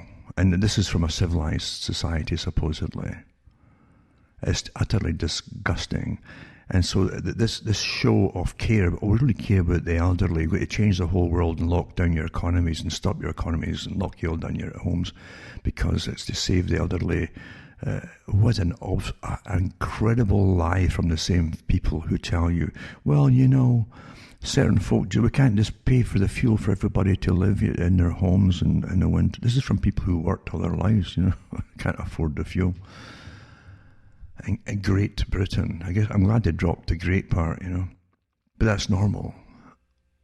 So they can't come out and start using the elderly like they care, because they have never cared about the elderly. This is an agenda for a different reason. Then they'll tell you, if you try to say we shouldn't be locked down and all, but etc. Oh, it's because you don't like the elderly. This is from the same foul-mouthed characters we call the politicians, who will parrot whatever they're told to parrot by their masters. They don't care a darn about the elderly. And even when the shots are being given, like the ones in Norway, and they're admitting it in different countries already, so many died after getting the shot. Oh, well, it's got nothing to do with getting the shot. They were going to die anyway. If they're going to die anyway, why would you give them something that has been shown to be rather lethal to them, perhaps? And this is a massive enterprise to change so much of our perceptions and the way we view everything and our behaviours, everything, this total war scenario. But why would you give it to the really frail, and actually use the terms frail and elderly, who are on the verge of dying? Why would you be giving them the shots then, unless you're doing some big experiment, huh? Because you don't give a damn about the elderly.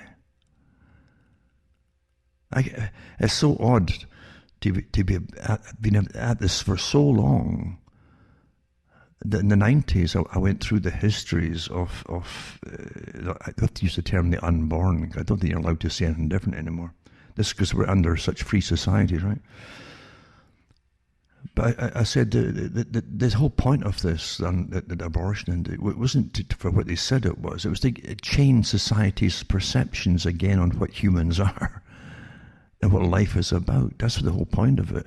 I said eventually they'll start on the elderly. So they start at one end and until it's fairly regular, normalised, and then you start on the next. Well, why bother keeping the elderly alive, you know? And then comes euthanasia, which we have in Canada now. I mentioned last week or the week before about the 90-odd-year woman who had no comorbidities, by the way. She was healthy and ambulant, the whole thing, who decided to accept euthanasia because she couldn't stand being isolated during another lockdown. And they gave it to her. They killed her. And they tell you they care about the elderly. Oh, you're starting to think for yourselves for a change. You know? They care about the elderly. When Obama ran, in his time, his first time running for office, I listened carefully to the little bits he came out with, because that's when they tell you little things of an agenda, you see, little parts. Trump was the same with his pharma business. He said he was going to back, because they were backing him, right? He says, and I'll cut all this testing time out, etc., for all safety things, and they'll rush necessary things to the public, medications and so. He also meant vaccinations, folks. Huh? It's a coincidence. Well, when Obama ran the first time, he said, he gave an example of his mother or grandmother. He says, is it really, the money it's cost to keep her going, is it really worthwhile spending that? And he made a bit, it got published in the papers. It told me it was a big thing we're supposed to start thinking about. That's really, when it was in the papers, you know, it was telling me. What's the mantra from the climate change agreements and so? Too many people. What's the mantra comes in with COVID? We've got to ration medical care and stuff. It's in the Toronto papers again, Canadian papers, Ontario, and a recirculation of what they gave us last year, because Canada was one of the first countries to get the bioethics report. Make sure you get this in stories. We have to start rationing care if it gets any worse, and you know, decide who should live and die. It's a sad thing to do, but we have to do it if it ever gets that bad. This is all getting you ready for your essential, non-essential, etc. Grading you all and getting you to accept it. And it's true, the world's a stage, because everything they show you is a show. It is a show. Produced, written, directed and produced show. Every little thing they give to the public, it doesn't just come out spontaneously from anybody. You're living through an incredible show, the greatest show on earth, right? And it is. It truly is the greatest show on earth. They have no end of people coming out to talk about the different folk in Norway and other ones in old age homes that died after getting the shot. That's probably nothing to do with the shot. That's really scientific again, right? And what's the one truth you'll get in any detective story? It's propaganda, right? But what's the one truth you get? Is that it's called common sense detecting, where you find out, you know, all the characters involved around the character who's died or whatever in the plot, and you also have to find out too what happened before they died. Did they upset somebody or whatever? Who had it in for them, and you'll sit and get glued to that. I can't stand these murder things, you know. But it's the same thing in real life, you know. You have to get all the hard evidence. They call it hard evidence, not ifs. Hard evidence is proof, you see, really. But we're given opinions and maybes and perhaps from the top scientists here. It stinks to high heaven, the whole darn thing. Absolutely, you know. And so we don't think this is what's killed them. It's probably due to their age. Well, if they were teetering on the brink of death, why on earth would you be sticking this thing in them in the first place at that time? Huh? See, it doesn't jive. It doesn't make logical sense at all. unless they are testing out some big thing, or going even further, because there's people raising that G word, genocide word up again, and do you blame them? Do you really blame them? The West, we're the countries that started eugenics. And London, of course, was a big one for it with Darwin and his group, and the British Eugenics Society, and that spawned a whole bunch of new directions in different pseudosciences and universities, and the Malthus doctrine, etc. And again, superior, inferior, which was no problem with the British aristocracies, nobilities, because they already saw the people as a separate species. They did. The peasants, the villains, as they called them, What would you know? Mind your place, They did see the ordinary folk as a different species. They really honestly did. I'm not exaggerating there. You have no idea of the class system that Britain had. It's still there today, but a bit more camouflaged, They've got better managers of information. But I've talked to people from India, well-educated people from India who talk about the upper classes and Brahmanism, etc. And they came to the same conclusion I had long ago, that the reason that Britain was in India for such a long time was they got on so well with the Brahmin class. Their aristocracy, nobility got on so well. They could identify with each other very, very well. And they saw the rest of the population as just almost subnormal peasants. The same as Britain did.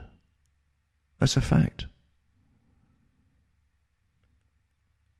And the elite in India lived off the backs of everybody else with taxes and fees, feudal duties, etc. That's where the word fee comes from. Feudal taxes, fees. And the British aristocracy that went get appointed to different positions over areas in India, worked with the Brahmins, and they shared the loot that came off the people's backs, the taxes and so on. Big money. And people tend to look upon India as just some backward. No, it's not a backward place. They got a massive population, massive, ancient culture. And many cultures involved inside India, hundreds actually, from small tribes they're from the Dravidian groups and so on. But you got to realize that it's one of the largest middle classes and upper classes in the world because it's got such a large population. I don't know if I mentioned it before, but the radio show, it was a documentary really about some of the early colour film, and cinema, for home cinema use, by the way.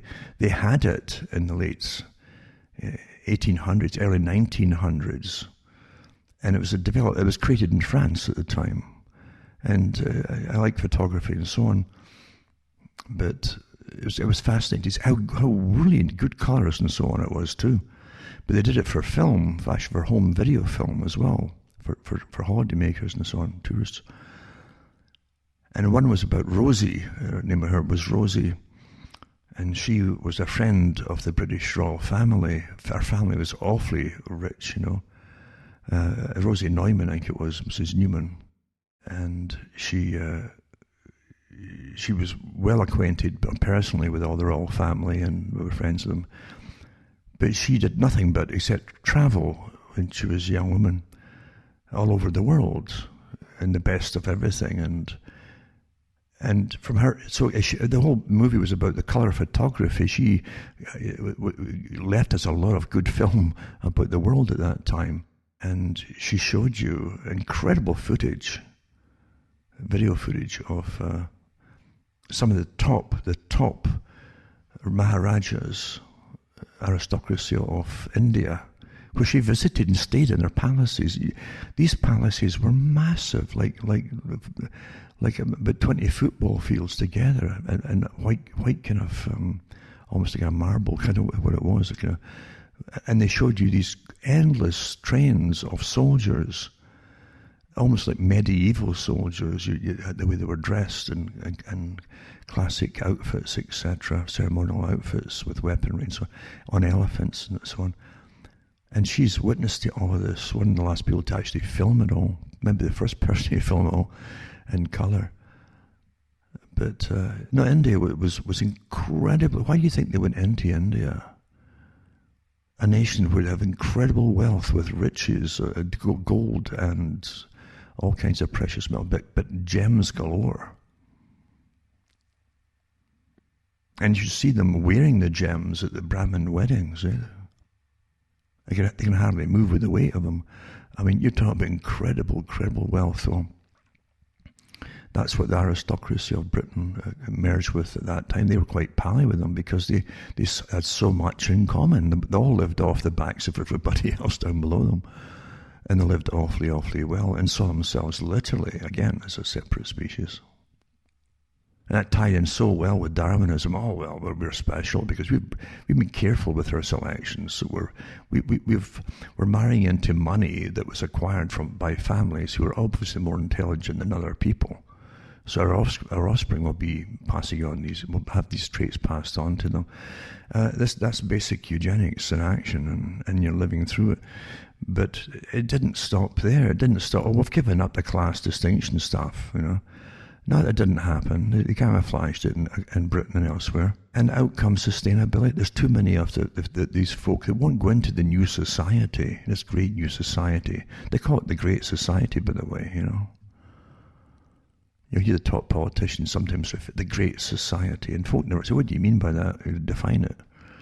Well, the Great Society isn't just a world-type system run by a clique at the top. It's also an advanced society that the real socialists, because socialism they pretend is a science that's completely merged in with eugenics, by the way. George Bernard Shaw and H.G. Wells and all these characters and the people who funded them and created the Fabian Society as one branch of their system. You got to get the working class to believe that you're there for their benefits. Eugenics, you find that Bernard Shaw and others in charge of the Socialist Party said that the average worker in Britain that would support them really think that the rights were winning for them are going to help them be more comfortable in their family life. He says that nothing's further from the truth. He says, we plan on getting the women out of the family and abolishing the family. So all these poor characters that were saying, yeah, this Fabian Society, this Labour Party is great for us, I had no idea that the elitists at the top had no intention of making life better for you. They wanted to literally smash it up and divide and conquer again. And ultimately start reducing the population. H.G. Wells said it too, all these workers passing by the windows on their way to the factories, leaving dust on the streets and these miserable creatures and so on. And we help them get better food, we help them. And what did they do? He said, they breed. These are your top socialists. The folk don't catch it. They don't even know what they follow half the time, And that footage that was put up about Rosie in England, they had it up on YouTube. I don't know if they still got it up there or not. I may have a search. I think I might have put it up years ago too, because it's fascinating to watch it. She even she traveled the world, the life of luxury, by air and ship and all the rest of it, and princes would literally send their big chauffeur-driven Rolls Royces in different parts of the empire out to meet her and take her in and so on, including in India. They did that too. And she took it all for granted, this natural way for her. She just completely took it all for granted. And they actually commented to her, put it all together, eventually put it up. So they commented on the fact she didn't know at times what she was even looking at, She was looking at pretty colours and things like that of ceremonies. She went to Scotland to see how the Scottish peasants lived with with their Highland games that were put on there, and she saw them throwing the hammer and stuff like that. All very quaint, how the little people live and all that. But over in, I think in South Africa at the time, she visited there, I think it was South Africa, and people know the whole movement by Gandhi started there. Because Britain, the elite of Britain, used the empire. It shows you too, they used different groups or ethnic groups over other groups, and they brought in people from India to manage the African colonies, and also in the Caribbean countries too. They become the overseers of everything, and they become wealthy as the folk they were ruling over become poorer or don't get any further ahead. This is all worked out that way too. But anyway, Gandhi was trying to get more rights for the Indian workers in South Africa. And she didn't know it. She was filming a beach, and she didn't know that to the right of the scene, you actually see it. There's a guy talking to a crowd on the beach. That was Gandhi. She didn't know that. She had no interest in just more little people, I guess, to her, But what a life of luxury she lived, and really didn't think too deeply about it. But great footage left to posterity to actually see how things were in living colour way back then. Good stuff. So before I start giving you any more of my prattle here tonight, I'll just mention that, again, getting back to the elderly, they don't fall for it. They care about the elderly. They didn't care about the elderly at all up until now, supposedly. But we're supposed to be all for the elderly too, because you're against the elderly if you speak out against this whole lockdown idea for COVID. Oh, you want the old folk to die and get... Come on here. The government said they care about the elderly, as thousands die in their homes every year and freeze to death. It's either food or the fuel. You see, the whole agenda for sustainability has been tested out in Britain pretty well in different phases, and different micro tests, beta tests, and so on. And so they know how to manage it all. Right down to how many folk will start to complain, and who will keep silent about folk dying on the lower classes if they start getting induced famine, because they've shut down the entire planet's economy. And it's so all they can do when you speak about these things, even from their own articles, is shout conspiracy theory. That's all they can do. They can't answer the charges. Conspiracy theorist. See, facts don't matter to them. So you got to start thinking for yourselves, because bad times are coming along the pike. And you've got to have little support groups, because don't look to government to help you in the really bad times. You should have little support groups, not many in a group, just enough there to help each other out. And the old story is true, that the two heads are more or better than one if it comes to a crisis. And you can put things together and figure a way out of things. Very important. And again, before I get off the elderly here, you're in total lockdown. They're celebrating the fact that the climate agreement's back on track. It was never off track, by the way. It's all a big show. Because I've read the articles with the states in the US, and inclusion with ones in Canada, the provinces, had bypassed the federal government years ago and were signing on to all the agreements for sustainability. Remember? I read them on the air years ago. So here's the ones who care about the elderly, right? In the middle of a coming food crisis, coming everything crisis, coming fuel crisis, and you've got the first thing, oil industry reels as Biden targets fossil fuels in the first days. It was planned way in advance by whoever put them in. And it says it cancelled the Keystone XL oil pipeline in Canada. It was run through the States. Thousands of jobs. Later that day, his Interior Department mandated that only top agency leaders could approve new drilling permits over the next 2 months. And next week, according to people familiar with the plan, Biden will go even further, suspending the sale of oil and gas leases on federal land where the U.S. gets 10% of its supplies. I wonder if they're going to bring stuff in from, places like the Ukraine and You ever see the plans for the oil pipelines all through those areas that they're all over there with right now? Yeah. Across the Middle East too. Eh? They had them going through the countries they've knocked out, Iraq, etc. They had all the pipelines and maps yet before they invaded. They showed you them. These were the plans for these, and even the corporations that would own them. Same thing across Ukraine and elsewhere. So anyway, it says the actions sent oil producer stocks tumbling and raised blood pressures across the country. So if they start cutting back on your own ability to heat yourselves in your own country during a complete lockdown that's supposed to last for years, what do you think is going to exacerbate to make it worse? A full-scale war-type scenario you're going to see. Everything's going to be rationed. There'll be deaths. Oh, well, can't help it, And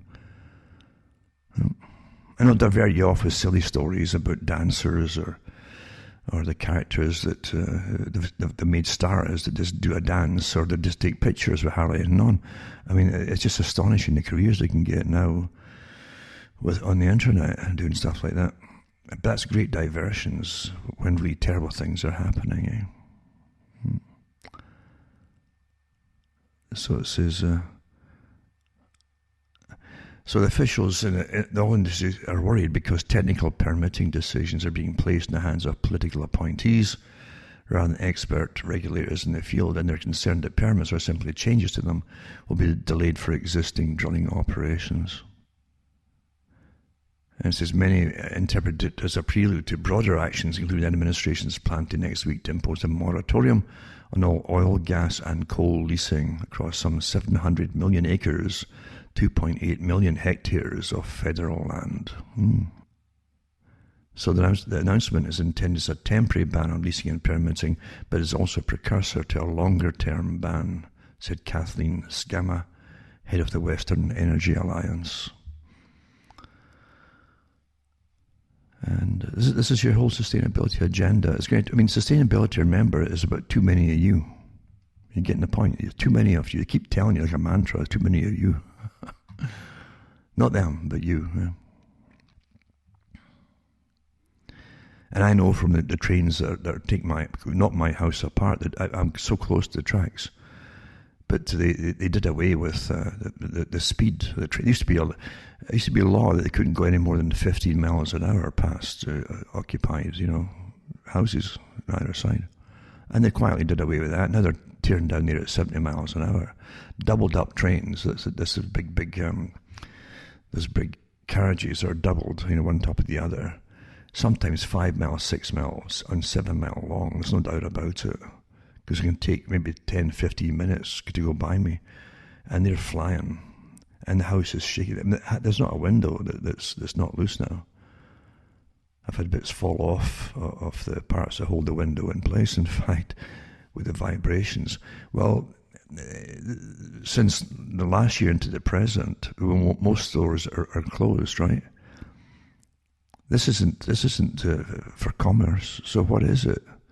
Well, it's mainly food and so on for long-term sustainability or continuity of government, or definitely places where they plan to have wealthier elites, important folk all live, because it's not going into the stores that are closed. And I've never had so many trains per day as now, even when times were better before this 2007 and 8 crash. We're way beyond what it was in the so-called good times. At one time you get maybe 10, 15 a day at the max in the best of times. Now it's sometimes 30 to 40. Everything's closed down. So I'm going to just mention some articles here now, because it's interesting. Read some of them. There's nothing really that new in a sense. One, as I've mentioned before, and I put it up last year. Then an update this came out last year too, but I got the old ones on it too, by the way. But pathogenic priming likely contributes to serious and critical illness and mortality in COVID-19 via autoimmunity. And it's interesting too, because they know what's happening and what's going to happen with the vaccinations.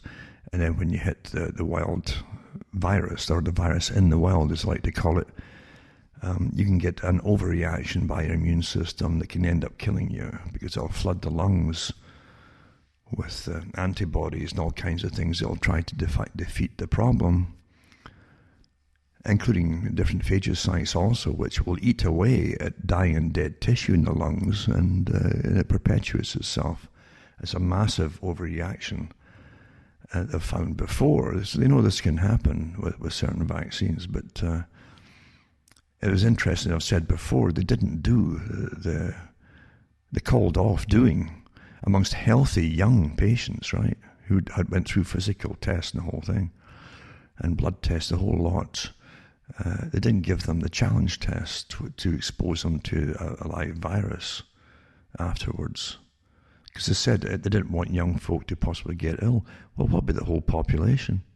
When we get the challenge test and hit real viruses, it doesn't have to be this particular coronavirus either.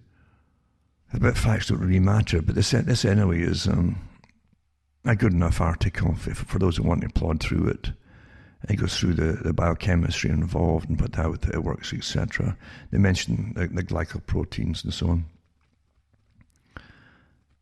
and what they think might be the cause of the overreaction is the priming of the immune system, which they observed during the initial SARS outbreak back in 2003 or so.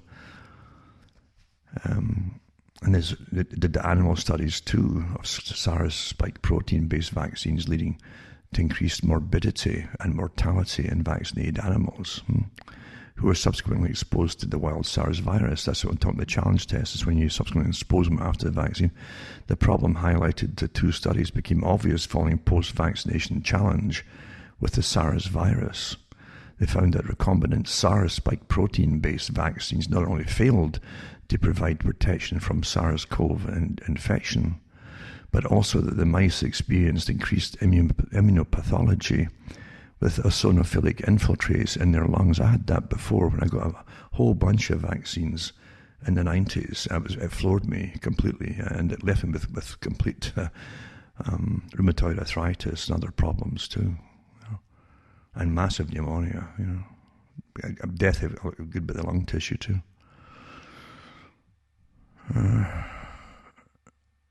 So it says here that similarly found that, and I had eosinophils in the lungs too, by the way, by them. Similarly, it says found that ferrets previously vaccinated against SARS-CoV also developed a strong inflammatory response in liver tissue, which is like hepatitis response. Both studies suspected a cellular immune response. They found it as well, during the what they call the Spanish flu. When you read the reports there, and there's massive reports that were written by doctors that were really dedicated. I think they were actually more dedicated to the code of ethics and so on that they had back then as doctors, and do no harm, etc., but also find out what's going on. But some of them did a lot of autopsies of the people who died with the Spanish flu. And the first thing they noticed was how heavy the lungs were when they took the lungs out. Heavy, they were completely gorged, you see, with blood, as the body's immune system carried all the different killer cells to the site to try to kill off what it perceived as a massive attack. And so they die not so much of the infection, but the response to the infection. And also with bacterial secondary infections that set in. Once any lung tissue or any tissue really is damaged by the initial cause of a virus, and it's broken, the tissue surface is broken, then in come the bacterium, and that generally is what causes most damage. So anyway, you got this priming, as it's called, and this is an article from the Journal of Translational Autoimmunity, it's called. In this article, they talk about, again, they go into it in depth too for people who are involved in biochemistry, but they say that in the discussion, it says these results could explain in part the high rates of serious illness associated with SARS-CoV-2. They could also explain the lengthy asymptomatic period prior to presentation of symptoms characteristic of COVID-19, SARS-CoV-2 could impair the immune system or response. It could impair it, you see, initially at first, and then over time the immune system could begin to mount an attack on the myriad of proteins. Most of the identified human target proteins had low overall homology, but high local homology over short segments of their epitopes. The protein atlas results indicate that numerous proteins are expressed in a variety of tissues, as noted in Table 1. I give the tables too. Unintended consequences of pathogenesis from vaccines are not new. Now, remember this part, okay? Nor are they unexpected. They are unanticipated only if those who develop them do not include available knowledge in their formulation plan. For example, the H1N1 influenza vaccine used in Europe led to narcolepsy in some patients, resulting from homology between the human hypocretin, that was orexin, receptor 2 molecule proteins representing the vaccine. This was established via the detection of cross-reactive antibodies in the serum of patients who developed narcolepsy following H1N1 vaccination in Europe. Right?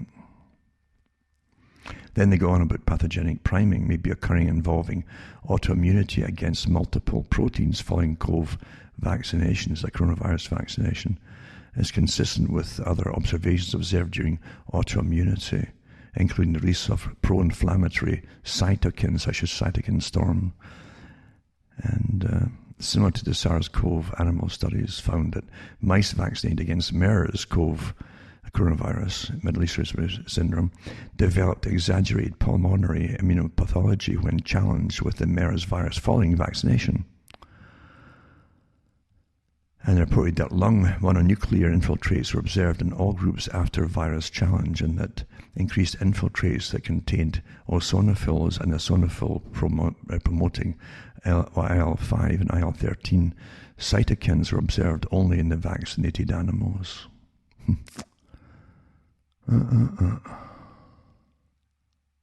Interesting terminology they use in this one too. It says pathogenic priming may be more or less severe in vaccine or infection-induced immune responses to some proteins than for others due to original antigenic sin. It's interesting, original antigenic sin. The immunological reaction against self-antigens may be made less severe as fast-evolving viruses evolve away from the original vaccine type. And this is what happens in normal viruses, we just mentioned there. You get multiple strains developing. Many of them, most of them actually, are less harmful to the people. But the idea is that once you catch the lesser strains of them, then you start to evolve, you get a quicker immune system response to it quite safely too. A natural herd immunity builds up, you see. So they're saying here that pathogenic priming may be more or less severe in vaccine or in vaccine-induced immune responses. So if you have this massive cytokine storm, it's more likely to be caused by the vaccine, right? As opposed to naturally acquired SARS-CoV virus and then your body's natural reaction to it.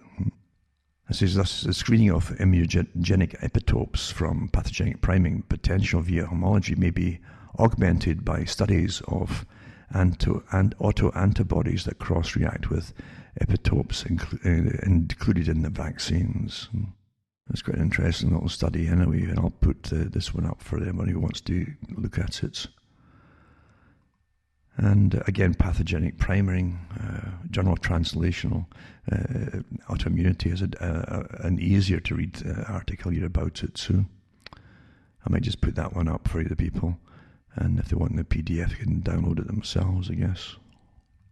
Now, the techniques too of treating us like simpletons, little peasant type, simpletons. It says the £500 COVID cash point. The politician, right, in Britain, right, they call them ministers. Minister I's astonishing plan to give everyone who tests positive for virus a one-off payment to encourage more swab tests at a cost of £453 million per week.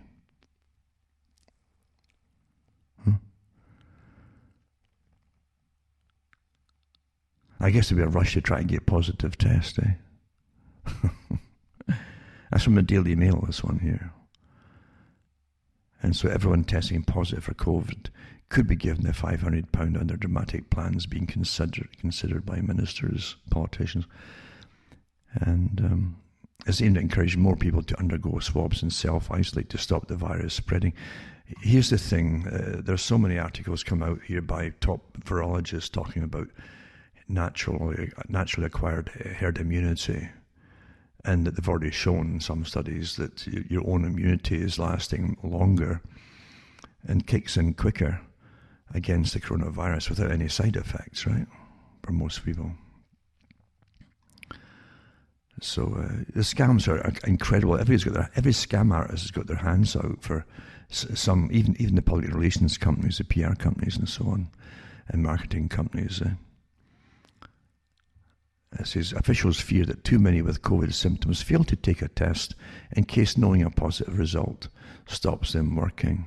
Well, no kidding, eh? And again, even though the PCR test is so bogus and unreliable, it's not supposed to be taken seriously, really, by professionals who are coming out in the droves and admitting this. It truly is for false positives. And all these cases are not sicknesses, they're just people who test positive. And again, with the PCR test, doesn't tell you if you've actually got it, if you've had it, and if it's actually from that actual virus in the first place. So you can't be certain that either. And back to the same thing too, test and trace. The test and trace thing, these contact tracers, is paying Deloitte, it's a company, I guess, nearly £1 million every day. A top-ranking civil servant at the Department of Health and Social Care told members of Parliament that 900 of the firm's consultants were employed, at a rate of £1,000. I guess that's each per day. Yeah. £1 million a day for test and tracing. Every shark's got their hands out, eh? So it says David Williams, a top-ranking civil servant at the Department of Health and Social Care, told MPs on Monday that 900 of the firm's consultants were currently employed at the rate of £1,000 a day. Disclosure of the astonishing level of expenditure comes after parliamentarians were told that the department, DHSC, expected to spend £15 billion on coronavirus the next 3 months on testing alone. Do you understand why they must get the high numbers for testing? As I say, it doesn't mean you're ill or got sick or whatever, or you even got it. £15 billion, particularly the rollout of controversial rapid testing to tackle the pandemic. Every test that they're using is controversial, whether it's even effective or efficient or truthful. It emerged last year, that more than 1,000 consultants from Deloitte had been hired by the government, but Williams' admission to the Commons Public Accounts Committee is the first time the true cost has become clear.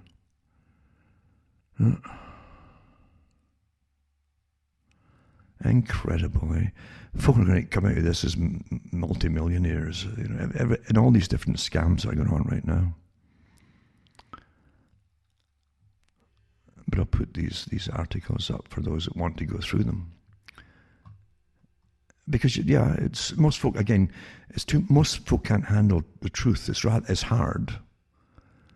It's depressing if you let it depress you, because it's psychological warfare. A lot of it is, the whole lockdown is psychological warfare. It truly is, and physical warfare too, because so many folk are getting sick just by the lockdown itself. If your mind starts to get anxious, you start getting sick in other ways as well. And here's the article I mentioned about talking now. Talking can spread COVID as much as coughing, says research. Another big, multi-million-dollar study probably, as they throw cash out to all these con men that call themselves, we're really scientists investigating it. And it says, speaking to a friend when infected with the coronavirus could be as dangerous as coughing near them, thanks to lingering particles, research has suggested. Oh, that's worth it right there, eh? Yeah. So speaking, breathing out the air when you speak, you see, when infected with the coronavirus, that's if you're infected, right? Could, and again, could, there's your little escape clause for them, could be as dangerous as coughing near them, thanks to lingering particles research has suggested, and can be spread through a number of routes, including virus-containing droplets emitted when an infected person breathes, speaks, or coughs. It's quite easy to stop them breathing, then they can't speak or cough, eh? How's that? Yeah. A factor experts said could help to explain why COVID seems to spread more easily in indoor settings. See, they're trying to get into the houses, eh? So that there's no privacy anywhere. Well, large droplets fall to the ground over short distances. Tiny droplets known as aerosols can carry the virus over distances greater than 2 meters and linger. I wonder how long they linger for. Can't they rest them for lingering? I don't know.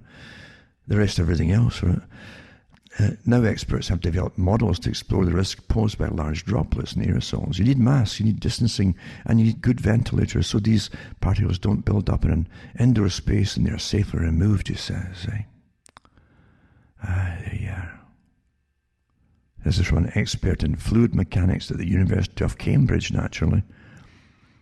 And written in the journal Proceedings of the Royal Society, De Oliveira and colleagues reported how they built models that take into account the size of droplets emitted from infected individuals when they speak or cough, as well as factors including the makeup of the droplets and the time it takes for them to settle. I wonder if they've done another study, if we get our hands out after this one, for another study to see if the language in which you speak has an effect, eh? Because they can make a fortune there too, surely they could, yeah. Yeah, there you go. But it's such rubbish, honestly is, It's such awful rubbish. And here they go. Remember I mentioned that when they went wear 2 masks or 2-ply masks? If ventilation is improved so the air is renewed 5 times an hour rather than the 3 times, this risk can be cut to under 2%. A similar drop can be gained if everyone wears 3-ply face masks. Well, definitely if you stop breathing, I think that would stop the problem, right? Okay. What geniuses these guys are, eh? Amazing, eh?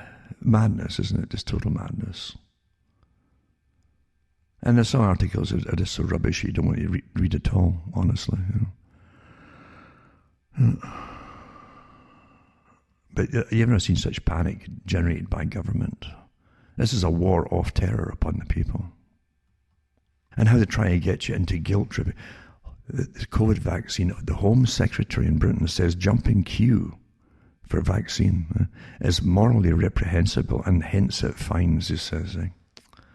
Then members of Parliament say there are loopholes in the NHS booking system because of a booking system of who should get priority, right? Yeah. And again, the guilt tripping. So it says here, our comments come as top medics warn that people using software loopholes to get vaccinated earlier at risk of causing the death. So people are more vulnerable than them. Well, you've already seen what's happening to a lot of the elderly after getting it. Oh, well, they're dying anyway. Why are you giving that to people? Something that can have a bad reaction. Yeah? Giving to people who are on the brink of dying. Why are you doing that? When their immune system's wrecked anyway, that's what happens as you get older. Your immune system starts dying off. Right? It's not as efficient as it used to be. I think that something's happened to us too with our diets and probably the pesticides and the food and all the rest of it. We're not the people that used to exist. We're much weaker. I have no doubt about that at all. More than half the Church of England's parishes closed for Sunday services amid the COVID crisis. So more than half of its 14,000 parishes have closed for the communal Sunday worship. And some of the clergy are shielding, it says, and all parishes are making their own decisions, with a number of churches deciding it's not safe enough to admit worshippers. Many parishes have moved their worship online, it says here.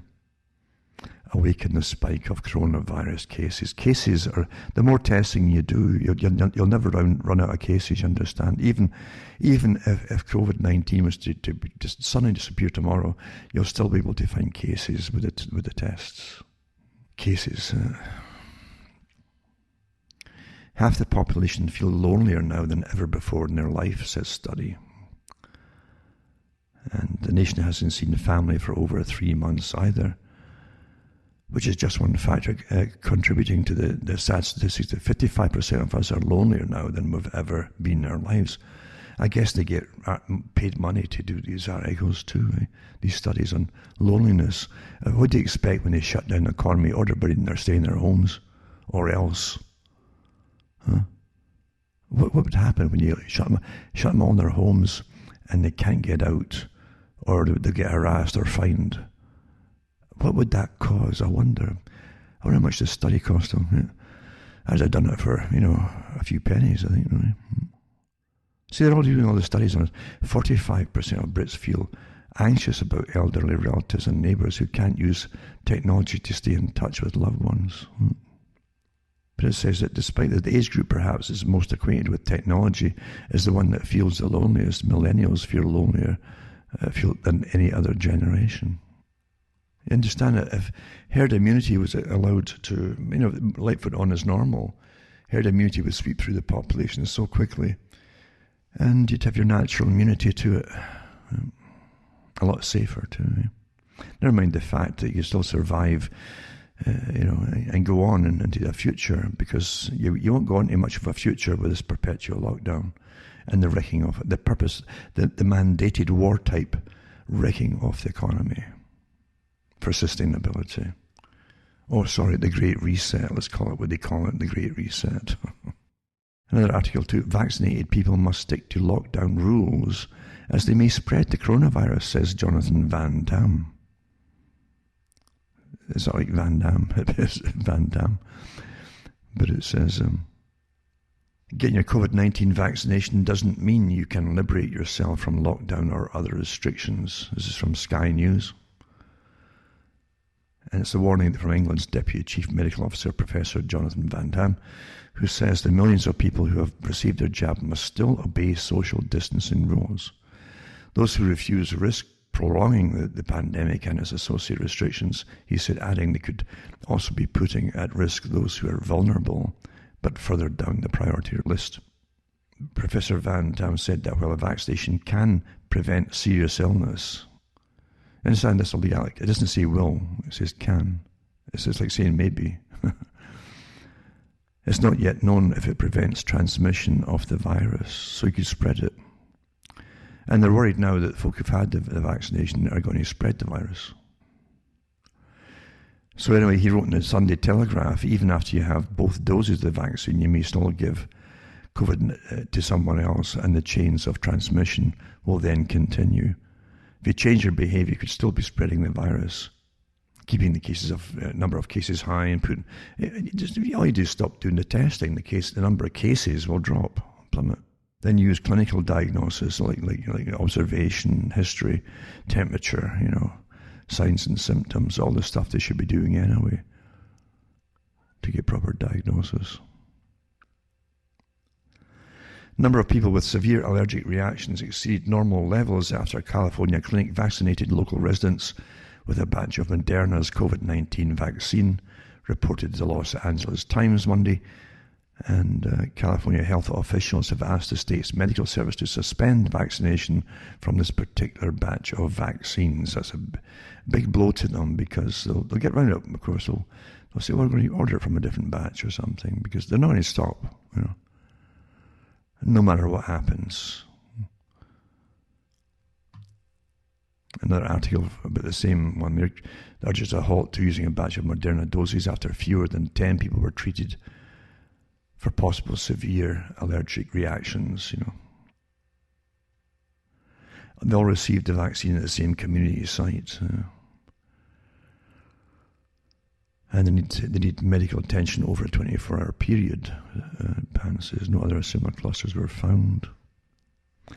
Pan didn't specify the number of cases involved or where they occurred. Well, this is how they give you information. They just don't give you all.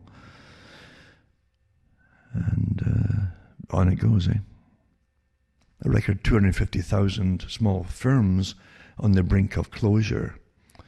This is Industrial Body. This is from Sky News again, Business Reporter.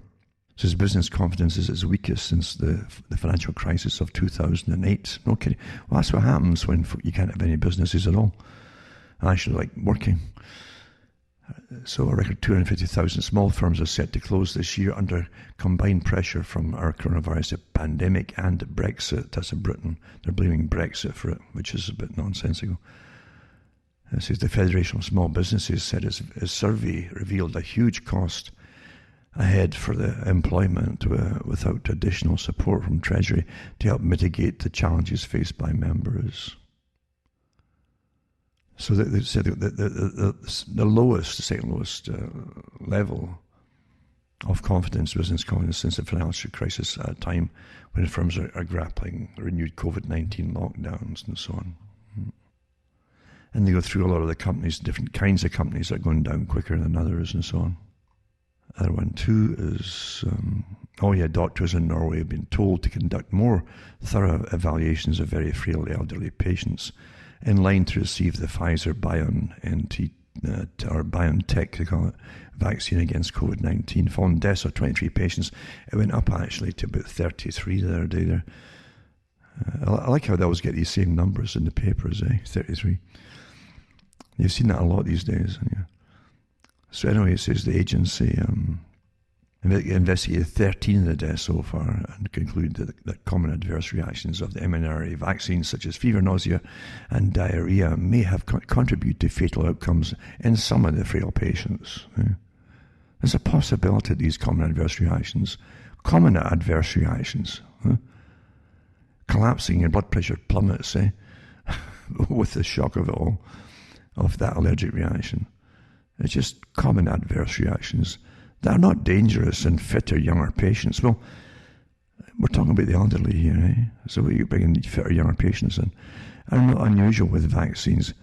It may aggravate underlying disease in the elderly, Madsen said. That's the one that's in charge of Norway's health. We're not alarmed or worried about this. And I'm sure you aren't, because it's not you who's dying. Because these are very rare occurrences, and they occurred in very frail patients with very serious disease, he emphasised. We're now asking for doctors to continue with the vaccination, but to carry extra evaluation of very sick people whose underlying condition might be aggravated by it. Oh, now they're thinking of that,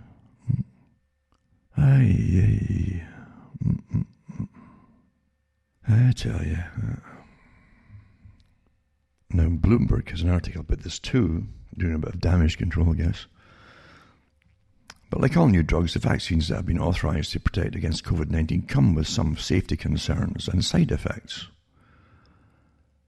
And they mentioned that the two Western shots deployed, one from Pfizer Inc. and BioNTech SC, and another from Moderna Inc., have experienced fever, headaches and pain at the site of injection. The side effects generally disappear quickly. More worrisome, a small number of vaccine recipients have had serious but treatable allergic reactions called anaphylaxis. Norway reported deaths amongst elderly people with serious underlying health conditions following administration of the Pfizer-BioNTech shot, but a review by the World Health Organization found no evidence of a connection to the vaccine.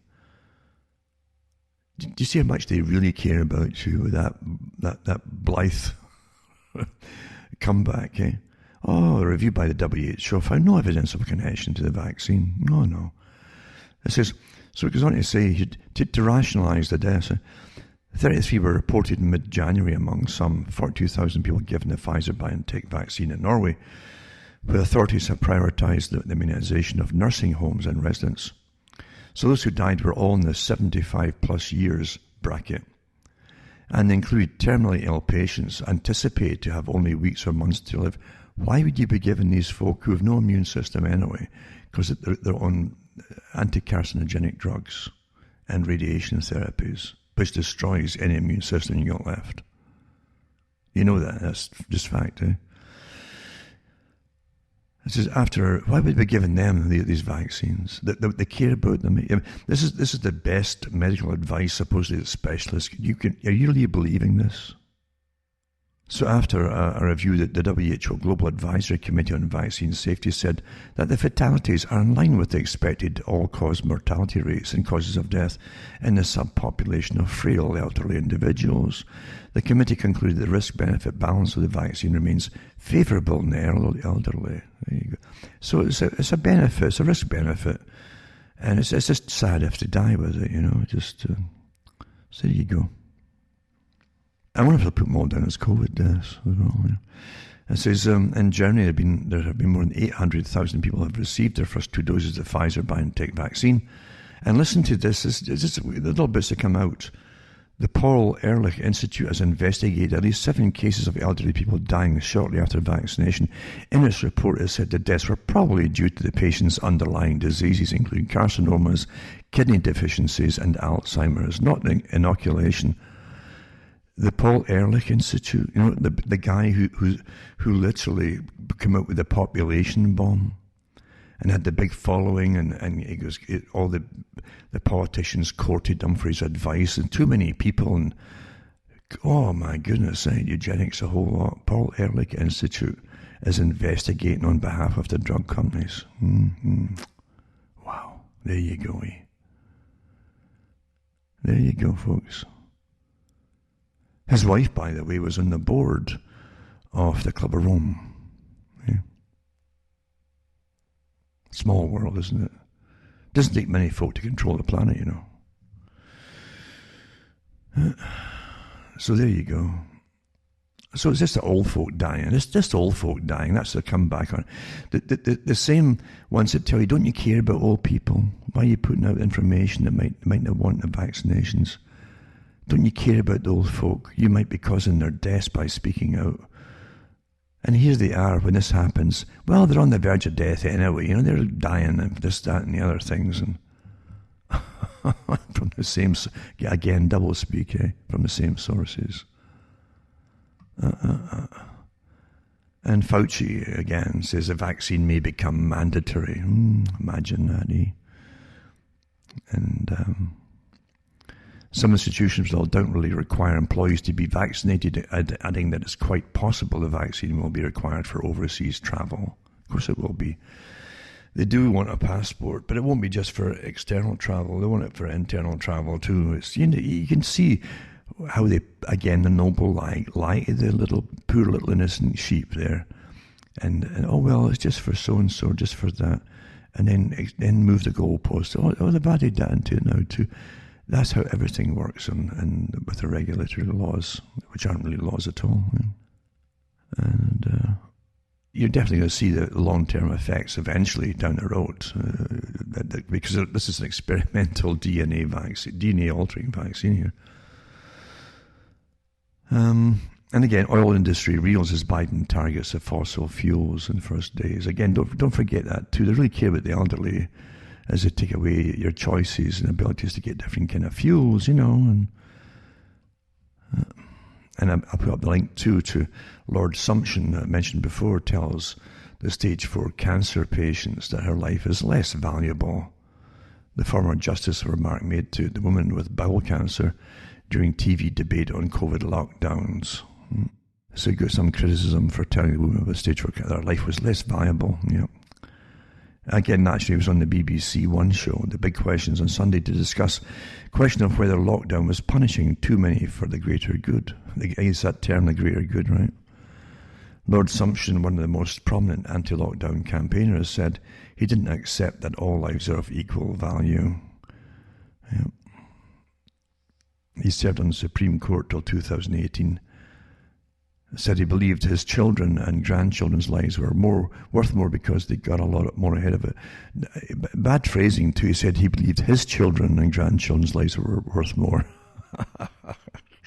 If you want to be nitpicking, as they say.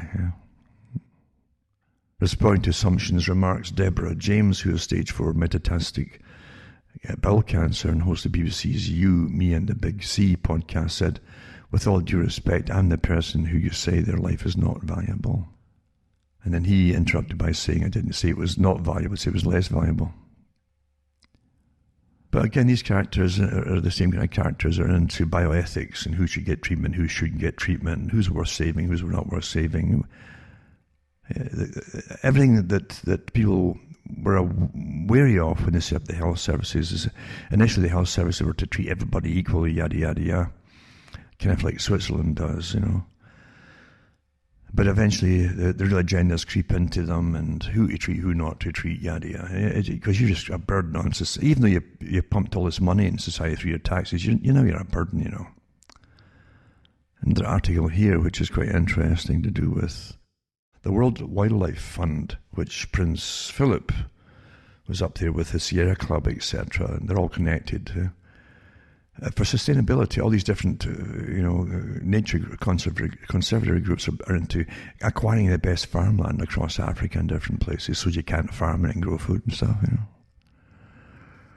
And Prince Philip certainly made no bones about it in his speeches about too many people, or too many you.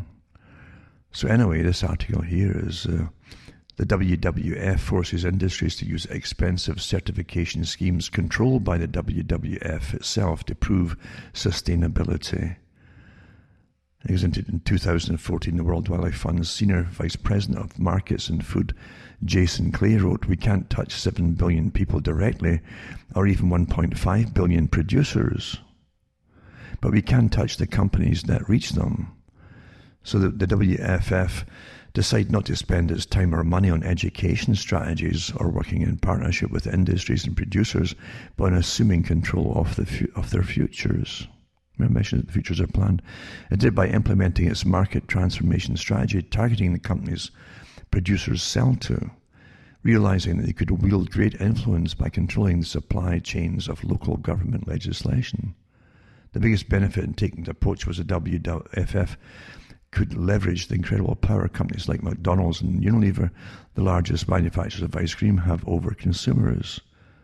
By going after corporate targets and forcing them to transform their operations, the WWF has been getting big business and many financial institutions to indirectly suggest to consumers that particular industries aren't following sustainable environmental or animal care practices, when at least in the case of agriculture, they are.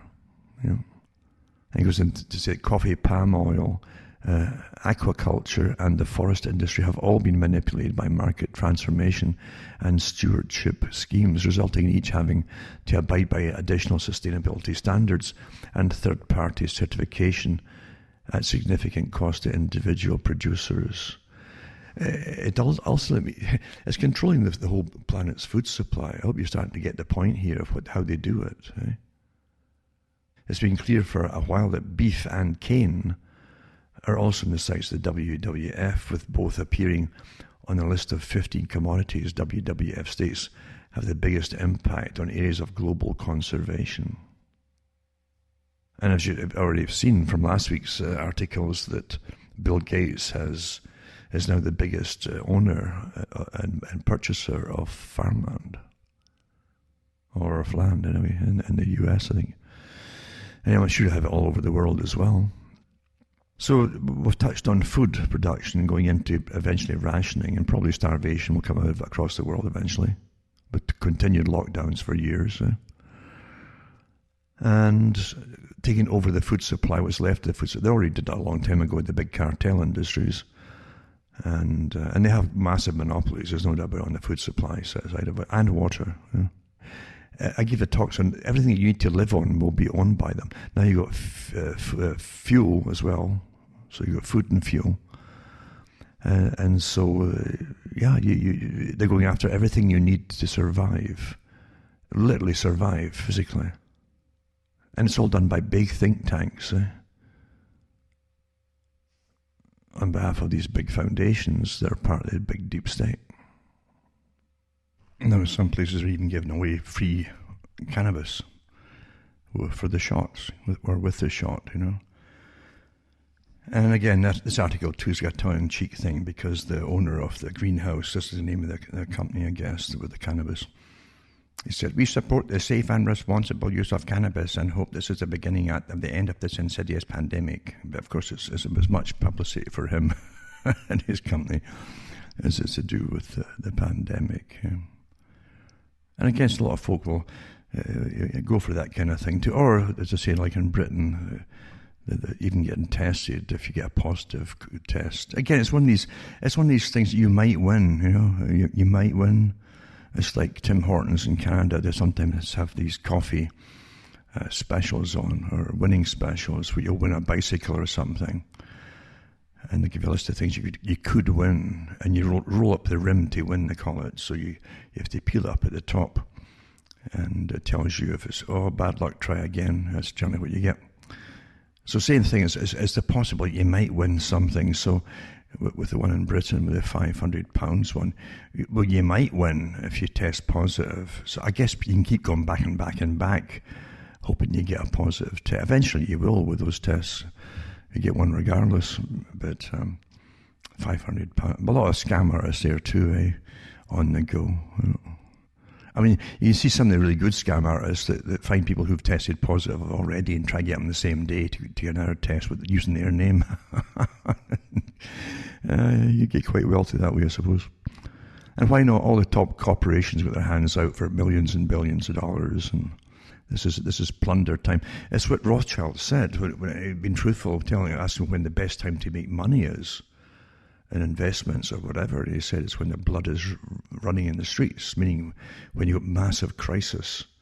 That's when the best time to make the biggest profits, because everybody's petrified and terrified and hysterical in a sense. You can demand whatever you want. So you all these characters out there with all their different apps they're coming out with and little gadgets to test, even better testing gadgets, all got their hands out and getting millions of dollars put into it to try out a new type of test or something like that. It ends up going nowhere, but you don't have to guarantee you get anything made. You'll try.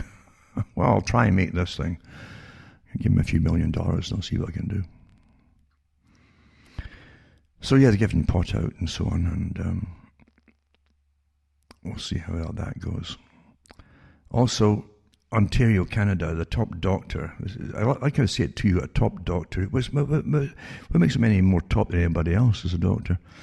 They're political appointees.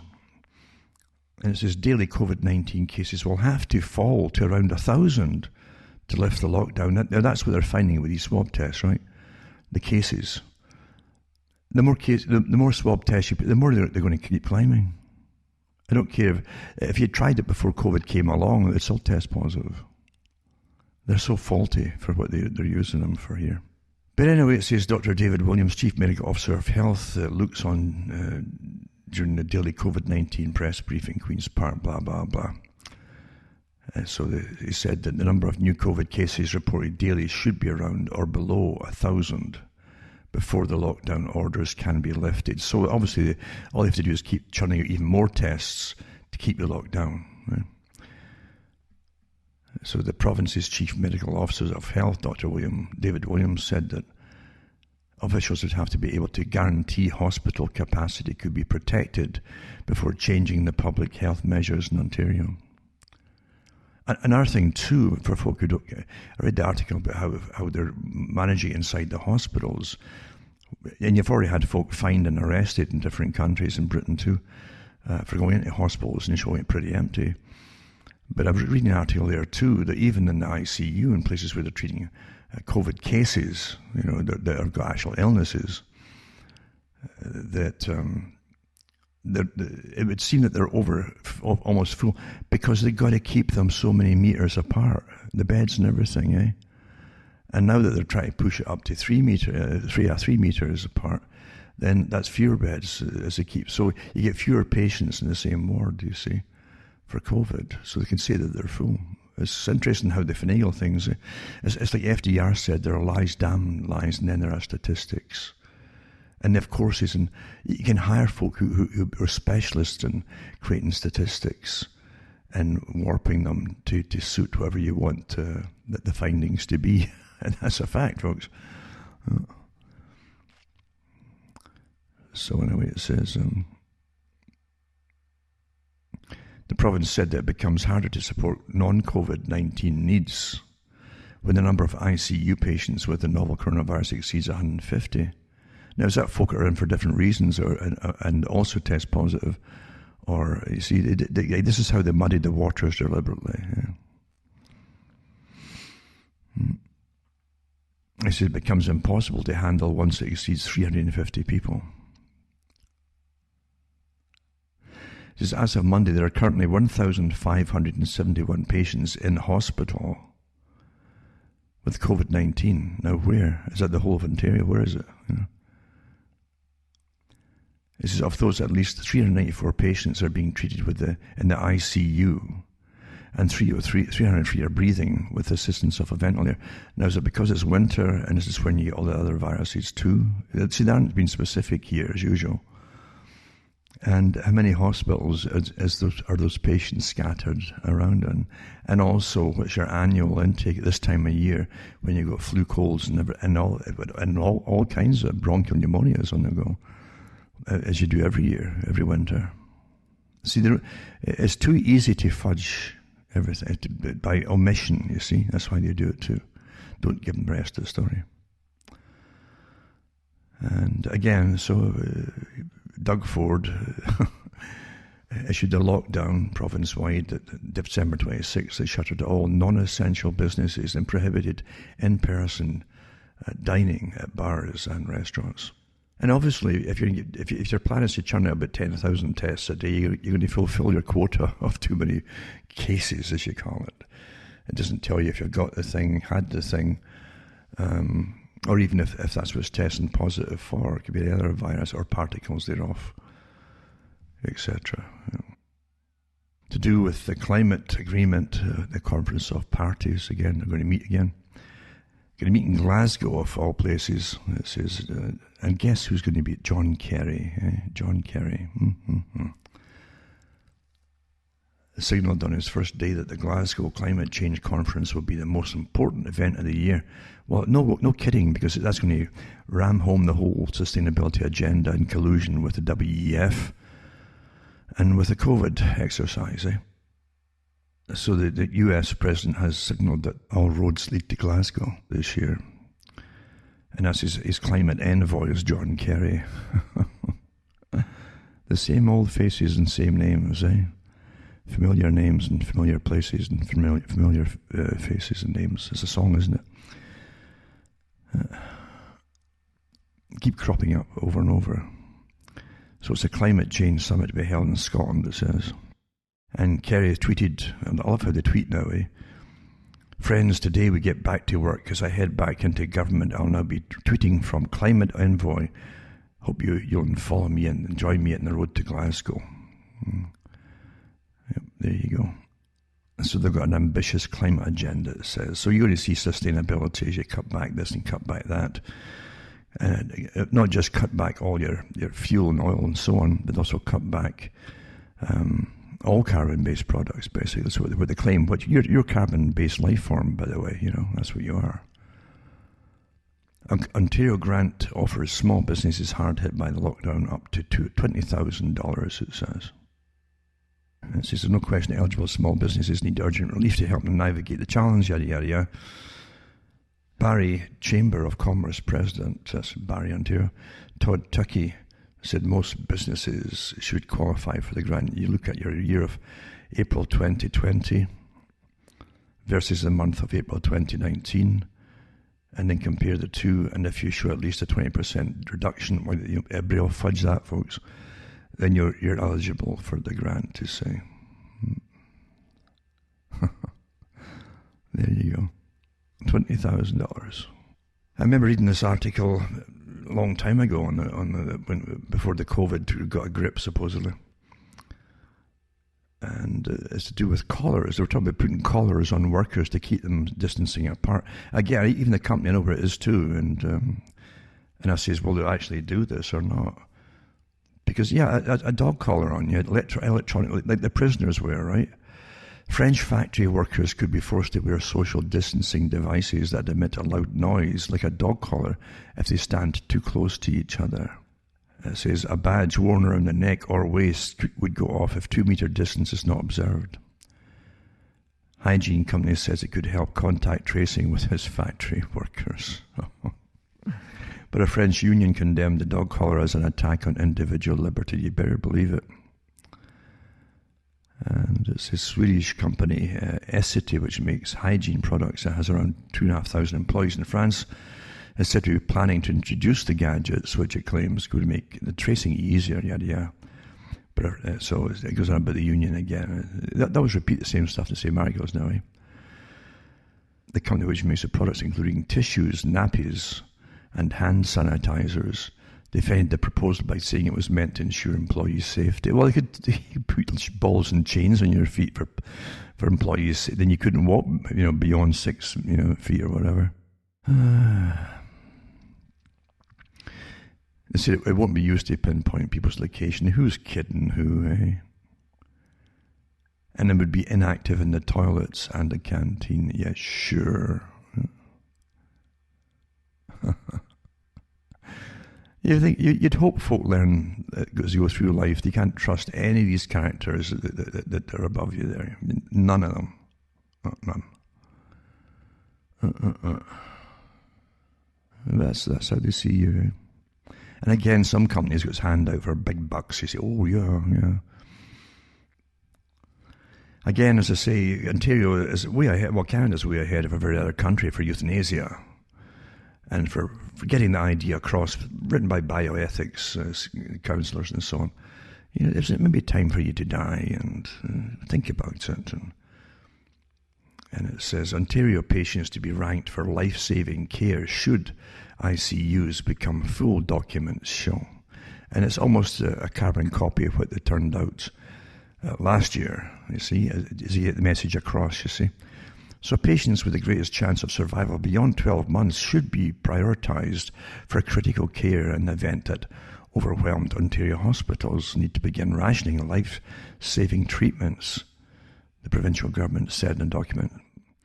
The province's triage protocol guidance states that patients should be assessed and placed in a colour-coded framework based on their risk of short-term mortality. So you're all getting colour-coded before you get in the hospital now, by the way. They know everything about you, if you have any medical history at all. And it says, is based on the risk of short-term mortality, which is defined as survival beyond 12 months after the onset of critical illness. In the context of a major surge in demand for critical care resources, I wonder what they're actually giving them in the hospitals for treatment apart from ventilators. Are they actually giving them antivirals or whatever? What are they doing? So it says that the demand actually exceeds the number who can be safely managed with available resources, including ventilator supplies and trained staff. It's inevitable that some who may have otherwise benefited from critical care will not receive it, and as a result, some will die who would otherwise have lived. Well, the folk who can't get in for cancer treatments and stuff like that, and every other kind of treatment, normal treatments, are going to get worse, and they know that too. So from the authorities that care, right? They care about the elderly, but they just don't bother right now about the cancer patients and other folk who can't get treatments. And early treatments is very important in cancers when they're first discovered, before they can really spread out there. So there you go, folks. There's nothing to guess about. But I'll guarantee none of the wealthy elite or the politicians are all on the payroll and little special privileges. None of them are going to suffer and be on a colour-coded chart, believe you me. It says all patients being considered for critical care treatment must be assessed by 2 physicians, and if a consensus about the patient's mortality risk is not reached, the more optimistic prognosis will be selected.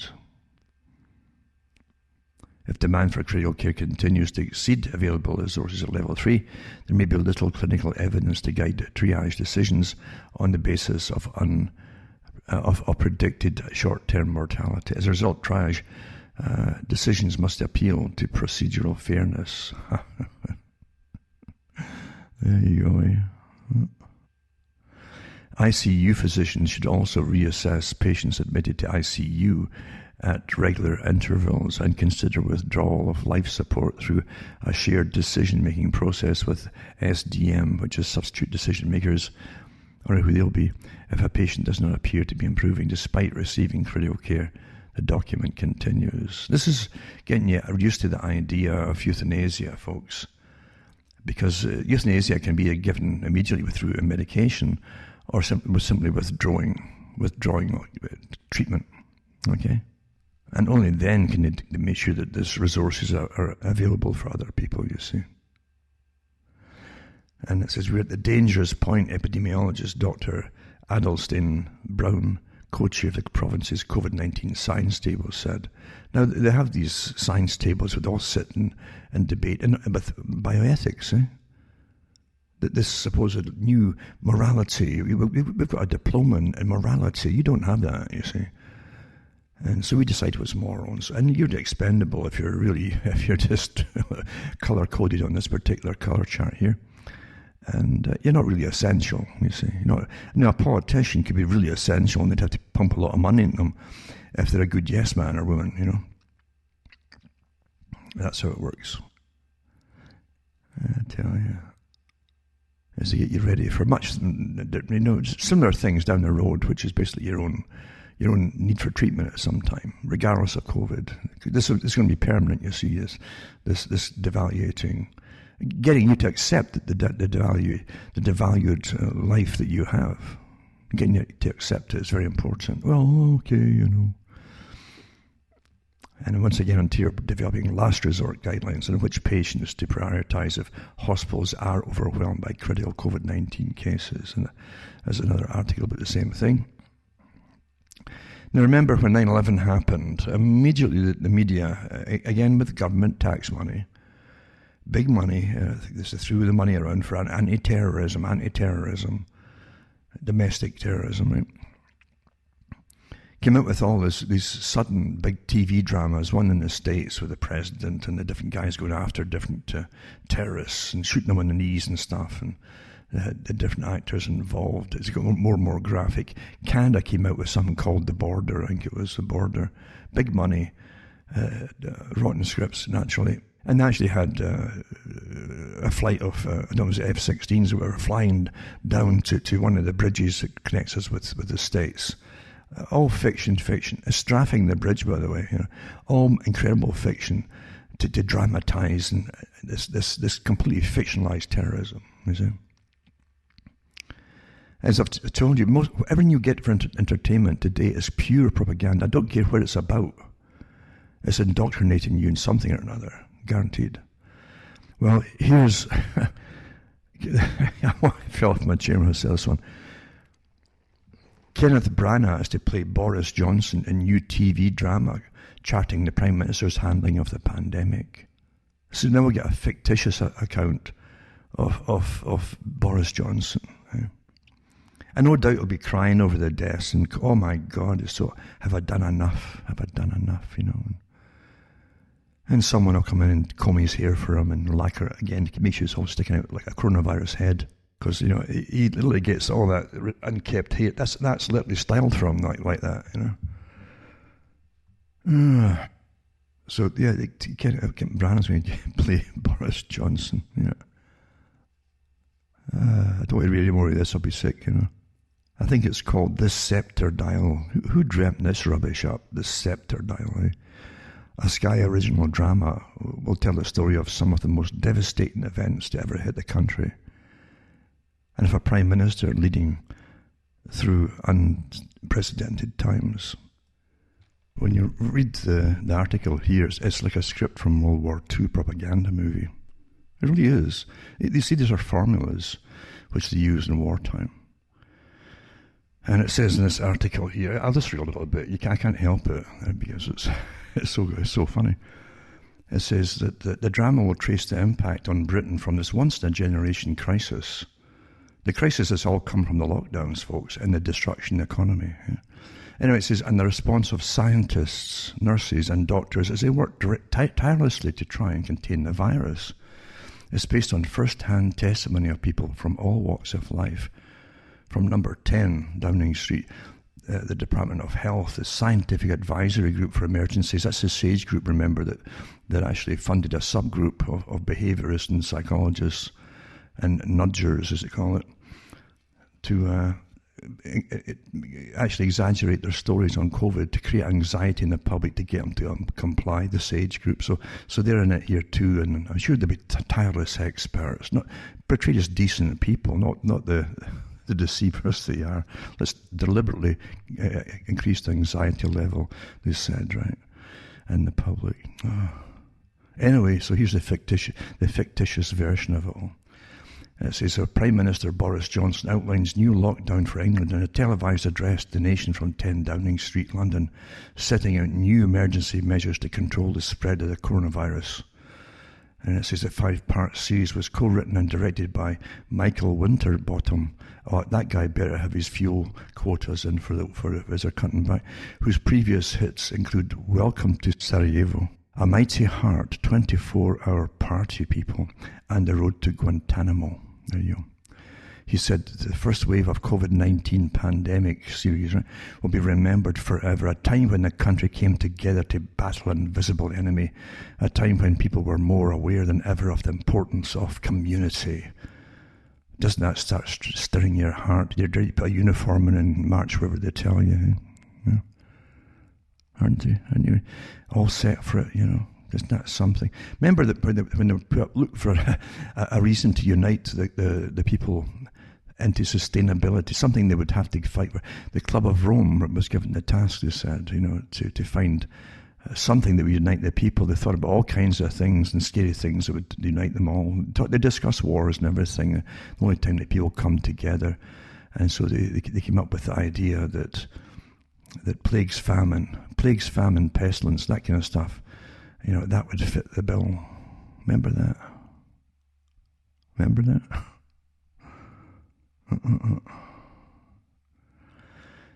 May remember forever a time when the country came together to battle an invisible enemy, a time when people were more aware than ever of the importance of the community. Thank God for fiction, and propaganda. Now, all this stuff that's been happening too, there's so much performance going on. It's really performance, isn't it? To do with everything on television is a show. I don't care the news show. Everything's a show, folks. That's what it is. Hope you realise that. It's never been so blatant as it is today. The same media and the ones that used to run newspapers, the same name as it's all internet now. They had to get subsidies from the government for years because no one was reading their nonsense. It was such rubbish. But they're back in full force with the war on terror, you know, and getting heavily subsidised again to put out all the fear in a common narrative. You see, the whole idea of wartime is to get all the opinions decided by experts that the people must parrot. Anything, I don't care how divergent from the parroting is hammered by the authorities. That's what you're seeing now, of course. There's no freedom of speech or freedom of thought or even speculation. Even if you said this is speculation, doesn't matter. It's forbidden. You're living under an authoritarian system now. And you don't have to go far to look at for all the signs and symptoms of it. So you've got to understand there's so much going on. And the same thing with as I say, your whole life you've been living in an illusion because you're trained to believe, to be naive and to believe it's all real and nice, etc. through the propaganda they've fed you again with all the fictitious stories or fiction movies they've given you on politicians and how there's some decent ones there that you know in that other world which doesn't exist, the one they tell you to believe in. So folk can't believe it today when the same authorities are all parroting the same stuff that doesn't make sense to you by your own observations. You know. That's how easy it is to control the people. They all get on board with the same mantra. That's important. And that's why Rockefeller's years ago talked about how to create basically what we would call today total spectrum dominance, including complete control of every topic that they wanted you to parrot and to give you your opinion, the opinion makers, you see. And then so they took over they created a whole bunch of newspapers and the rest of them would follow them. They knew exactly through surveys that they'd done how many they would need to control the whole of the US. Newspapers and magazines, etc. And these ended up being the main ones that all the lesser ones would simply copy, you see. Quite easy, isn't it, really? The standardization of thought and opinion. A monopoly over thought and opinion. And they're absolutely ruthless when it comes to, as I say, not allowing anyone else to come in with a different opinion. But you've really been living through it your whole life long.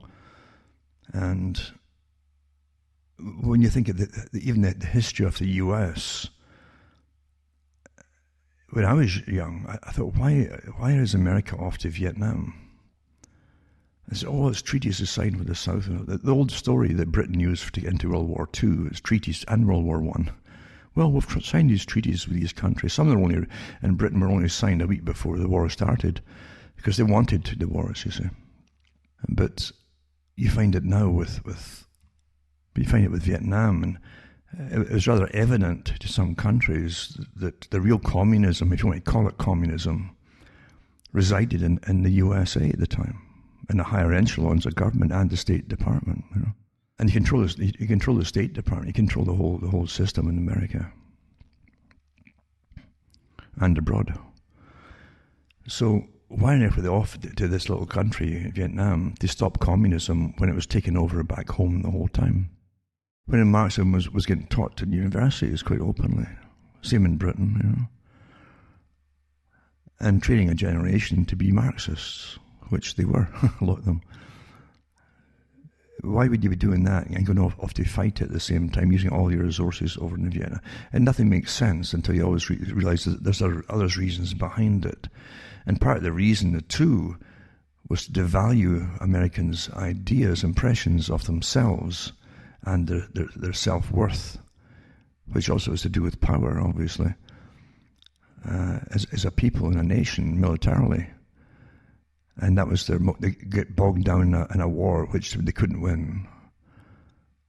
And then, you know, given an inferiority complex when it comes to the ultimate managers of war, they were laughed at by the other Cold War countries like China and Russia at the time, Soviet Russia, and the Soviet bloc countries, as the greatest nation with the greatest armament power and all the rest of it, was getting defeated by the Viet Cong.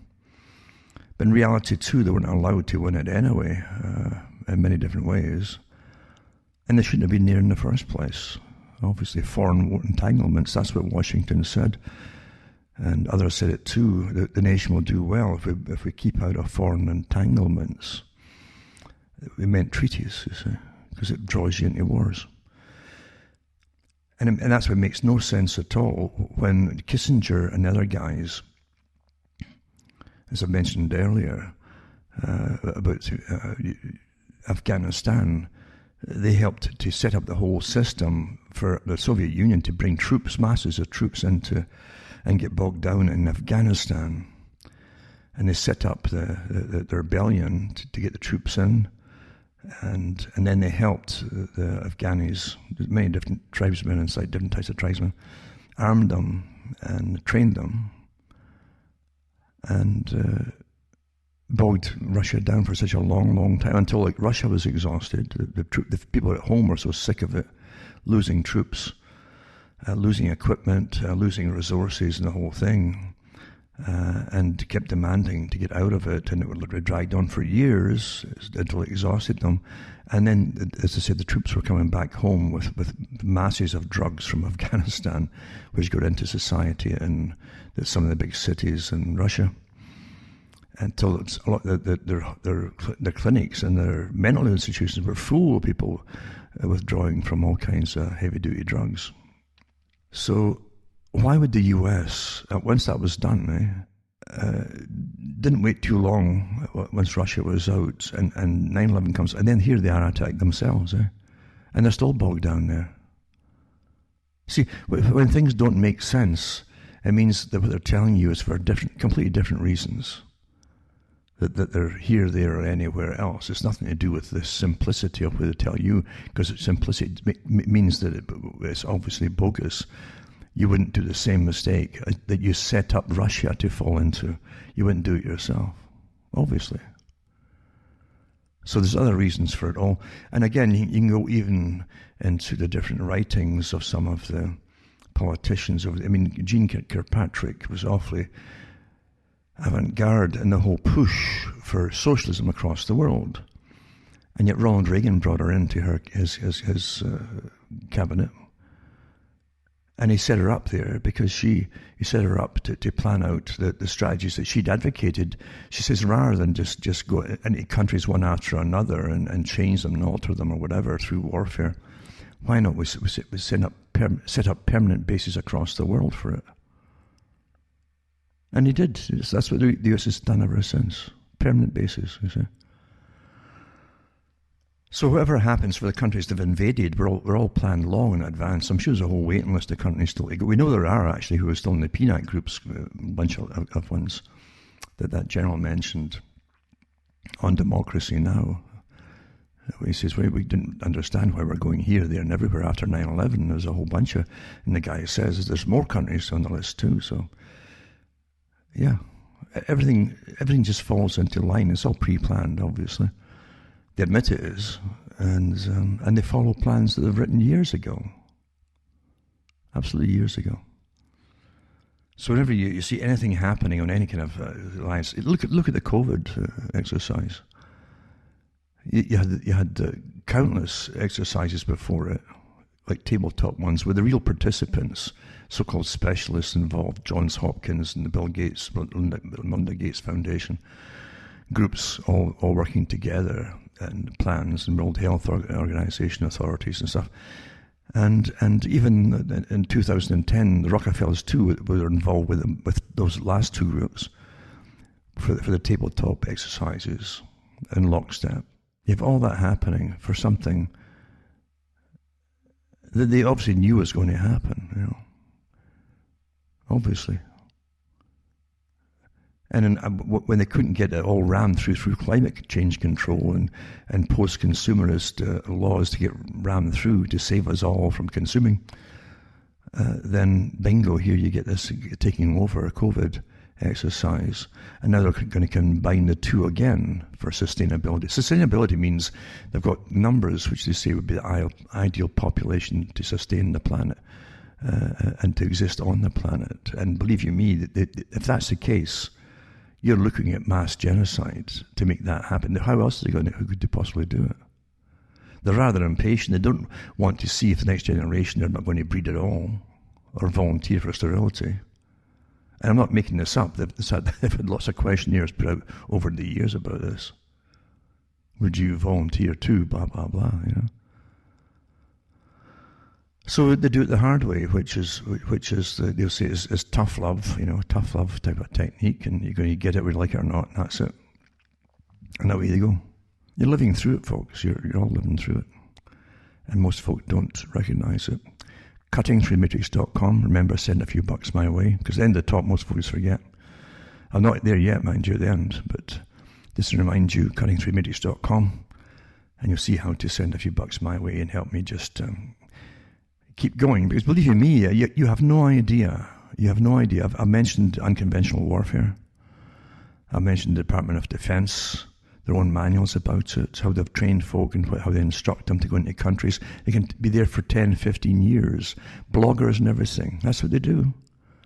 And they become the leader bloggers, you see, and they get well financed eventually, but they take off gradually, and then they start bending and getting one group ready to fight another because they're taught to hate them. They actually do teach them to hate other groups so you can divide and conquer, and you've witnessed it in America all through the last year to the present. Same thing, same people behind it, no doubt about military.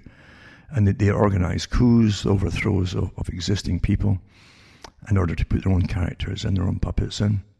Formula, complete formula, as made, including setting up a lot of people to go. Decent people, thousands of disenchanted people who've been tossed to the side for years, actually. A lot weren't class people too. To air their grievances and use them to demonize the whole lot of them by putting a few trained radicals in the front for this big photo op that for the ones that actually went into the building on January the 6th. And a lot of fools followed it because they thought it was all real. But believe you me, if you do some kind of rebellion, you would obviously be well trained in advance to do it, huh? Or a revolution. You just don't have spontaneous, we're not happy type things. No, that was all a photo op to demonize what was to come. As we all know this. And unfortunately, folk will forget who conned them into going, who actually got cash to help promote it. And you'll see them all backtracking now. Oh no, we had nothing to do with that. And you have no idea how many bloggers emerged, have you, over the last 3 or 4 years in preparation. All the time they put Trump in, all these bloggers suddenly appear, well-funded and big.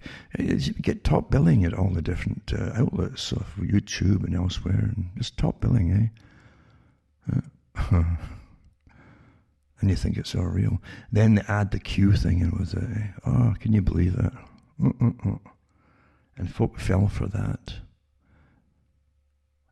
To me, it was a joke from the beginning, that, But folk were actually believing in it. It reminded me at the time of the Indian dance, that they had the spirit dance. They had it. A lot of the American Indians that had been pushed further south in the US and put on reservations and they lost their land and everything. A lot of them were slaughtered, as well known. But they came up with the spirit dance, the ghost dance, they called it. And they put up something like a maypole, and they would have these thongs hanging down from the maypole with hooks on them, and they literally put these hooks through their bodies.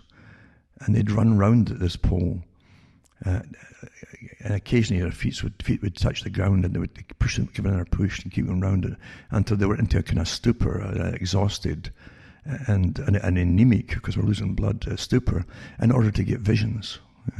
And this is the desperation of a culture that's seen its whole reason for being annihilated. It's happened in other cultures in the past across the world, and Africa, and from Africans to Africans too. This is a thing that happens.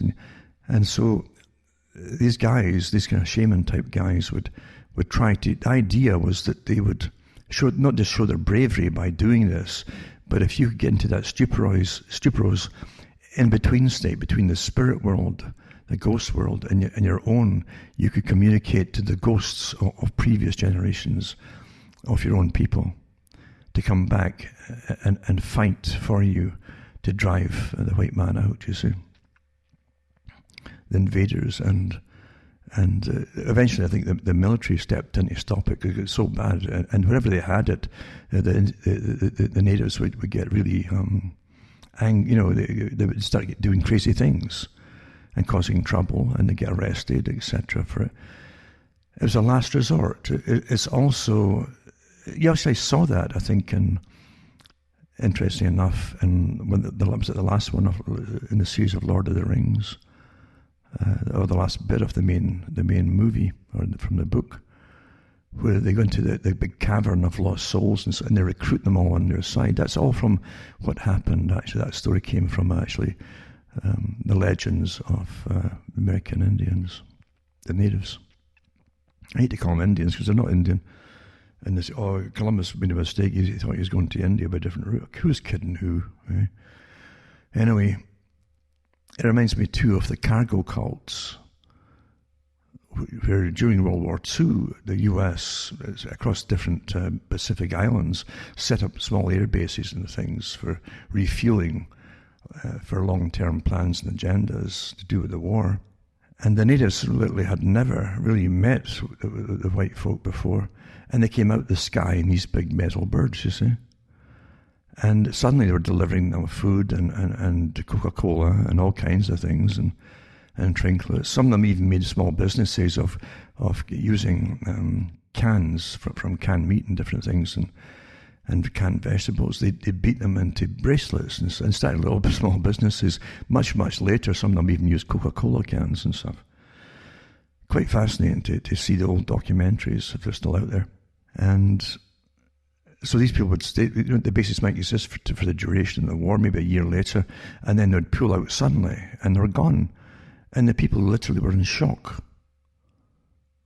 Because to them, these gods appeared out the sky in a big metal bird. And so what they ended up doing, desperation, because they got hooked on what they thought was a good life so quickly, with not having to scrape so much just for basic existence. And so they built wooden planes that could be seen from the air in the hope to attract a mate down from the sky to continue. It's quite fascinating how we humans react to different things, and if there's no education, and that's your whole reality is almost like the Egyptian reality that was in between worlds of imagination, myth, superstition, etc., all combined together. So the real world, it would have been interpreted through eyes of the mystic, in a sense. And so you can't blame the cargo cult people from doing what they did. But that's almost what it's like with what you see with the build-up to Donald Trump, and how people were led up the garden path for years. He tweeted a lot, but he didn't do much for those people, really. And we also had a great display of the intense hatred of the media, either playing their part, because I really think that this was a con from the beginning. It's my personal opinion, that you watched a big psychodrama. Everything's a big psychodrama, and everybody plays their part, because the whole idea is to eventually very quickly actually go into a post-democratic society, aided with the help of a pandemic, right? Which has to eliminate democratic principles under a crisis situation. That's no coincidence. That all culminates until folk are so fed up with politics that, oh well, so we might as well have a one-party system then, of experts. Well, that's what they want. Did everybody just play their part here, including the media? Because the venom spewed by the media, regardless of what people thought really of Trump, the venom has never been seen before against anyone like that before, really. And now the same media is portraying all the attendees, all the disaffected people who showed up and who didn't storm the Capitol as terrorists, which is likely the plan of the whole thing. And the only real people, gullible people, were the folk who attended it and didn't storm the building, because there were a lot of genuine grievances out there too. It wasn't just voting, it was to do with work and jobs and the cost of living, etc., and being demonized all the time. Set up, interesting enough, there's a documentary I might see and put it up about, I think it's the 10 Steps to Genocide, written by a woman who goes into the histories of genocide and how the people are always set up. The first thing they do is demonize an enemy. I've never seen such demonization of one group. They're targeted as I'm seeing today. You better remember all that, It's all scripted, obviously. Because all the media, once again, went across the world, went on into battle at the same time with the same smearing of all the people who'd had nothing to do with storming the building or demanding to get in. But the ones who did get in, but they're all known who they were, mainly. Some definitely followed, some Trump supporters definitely followed, but the vast majority of them who got in were of different groups, and a lot of government agents too in there. But everybody else they would have gone home if Trump hadn't said, hang around, go down to the building. They would have gone home at the end. That'd have been it. What a setup, eh? So it's a whole group of people and everything that they represent, and just by their ethnicity alone, although there's multiple ethnicities there, they're making out there's not, because there's one they definitely are smearing like never before. It's just astonishing. So yeah, you have to look at different techniques of genocide and how it's been done. And I speak from a country, as I say, where they did it in Scotland against the Highlander people. Planned genocide, But we're civilized now, aren't we? We don't do these things now. It doesn't happen now, really. What do you think Rwanda was all about? And the meddling of foreign powers in that too, and supplying of weaponry too to certain areas, and the withholding of the Canadian generals who hadn't many men underneath them for the United Nations, and telling him to stand back and just stand back and watch all happening. They didn't support him, didn't send the troops over, nothing, no. So you're left with the obvious conclusion that what happened there was planned to happen. But we're constantly living through agendas. And when you see the size of the population of the world, if you have even, say, 100 million people in high-level positions of managing us all, it's not difficult to make anything happen or to make anything perceived to be the way they tell you it is. It's all perception management, isn't it? And if they keep you running and being afraid and terrified all the time, most folks shut down, or they will not perceive what's in front of them and why things are happening. That's what terror is for, is to make you to comply and to be so afraid. They can change everything one step at a time, but very quickly, because you're stampeding, you see. You have no grounding in reality left in you. It's intentional.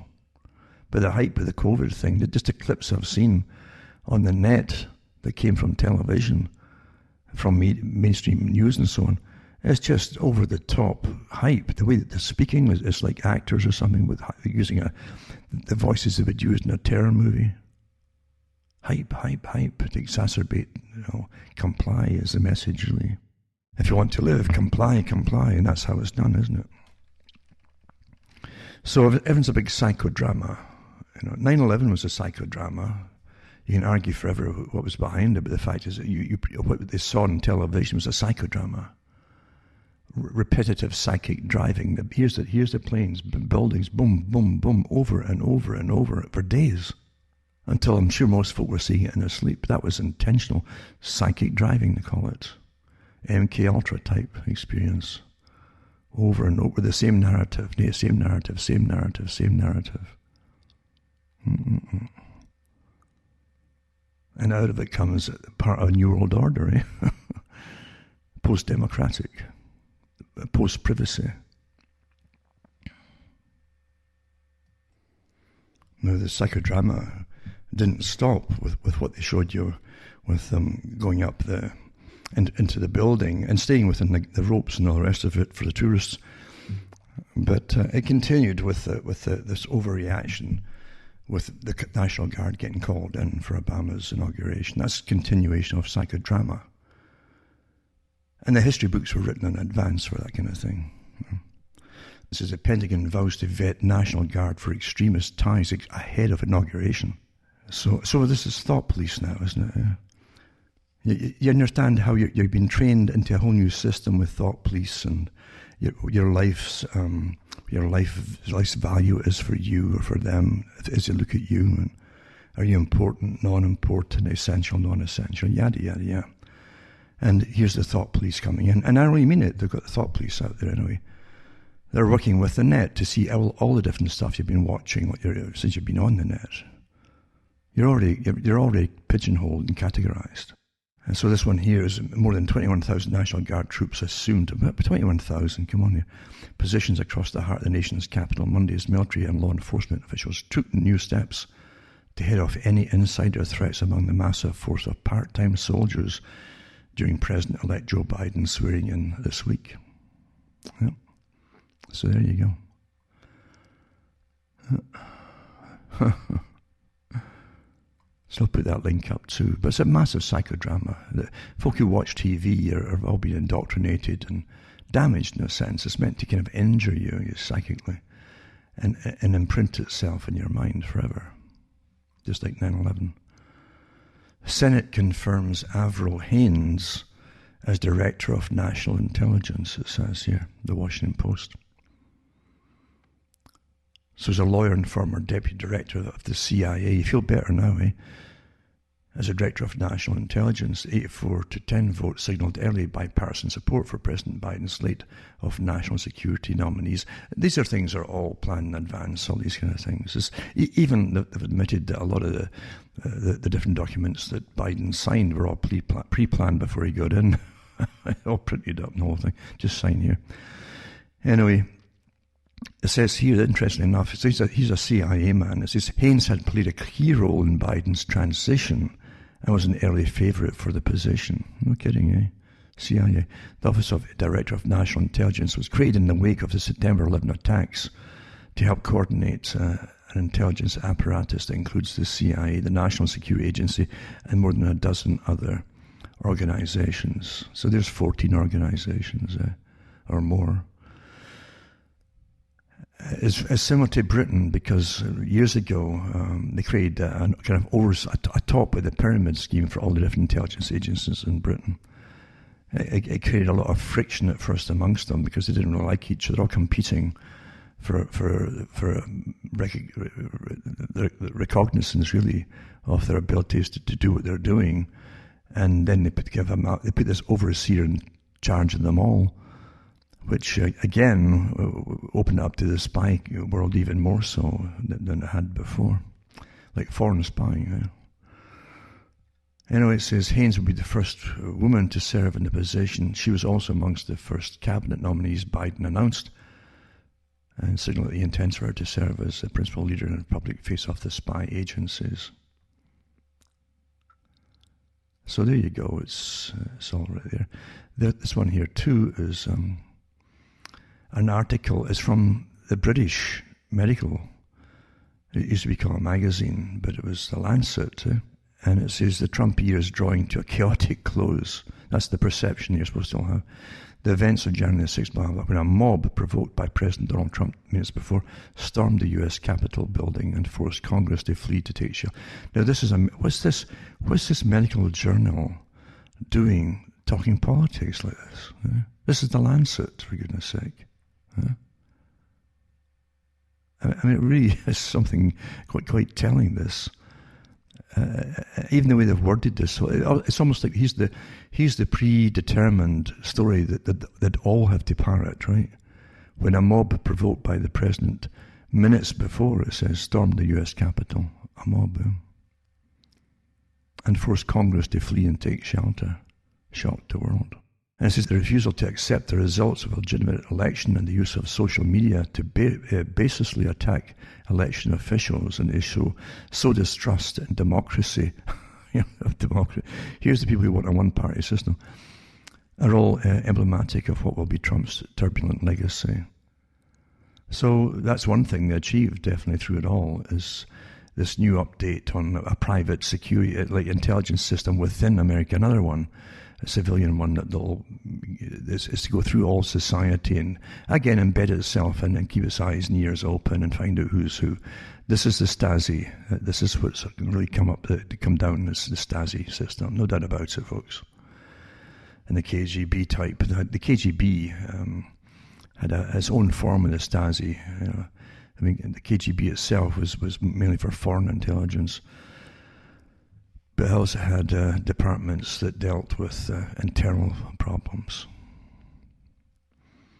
Now, dark money, it said in this article here, helped pave Joe Biden's path to the White House. Dark money.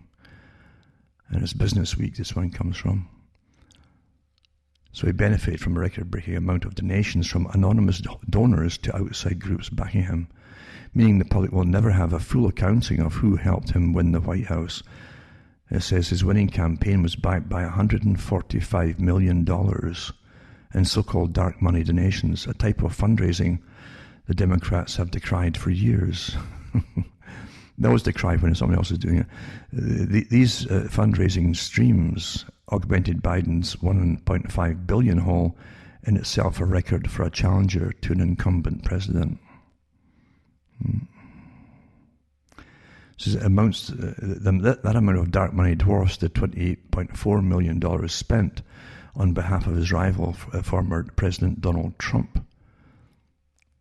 So that's what it cost for Trump, supposedly $28.4 million to run. So he got 145 millions for Biden dollars, 145 million bucks to run from dark money donations.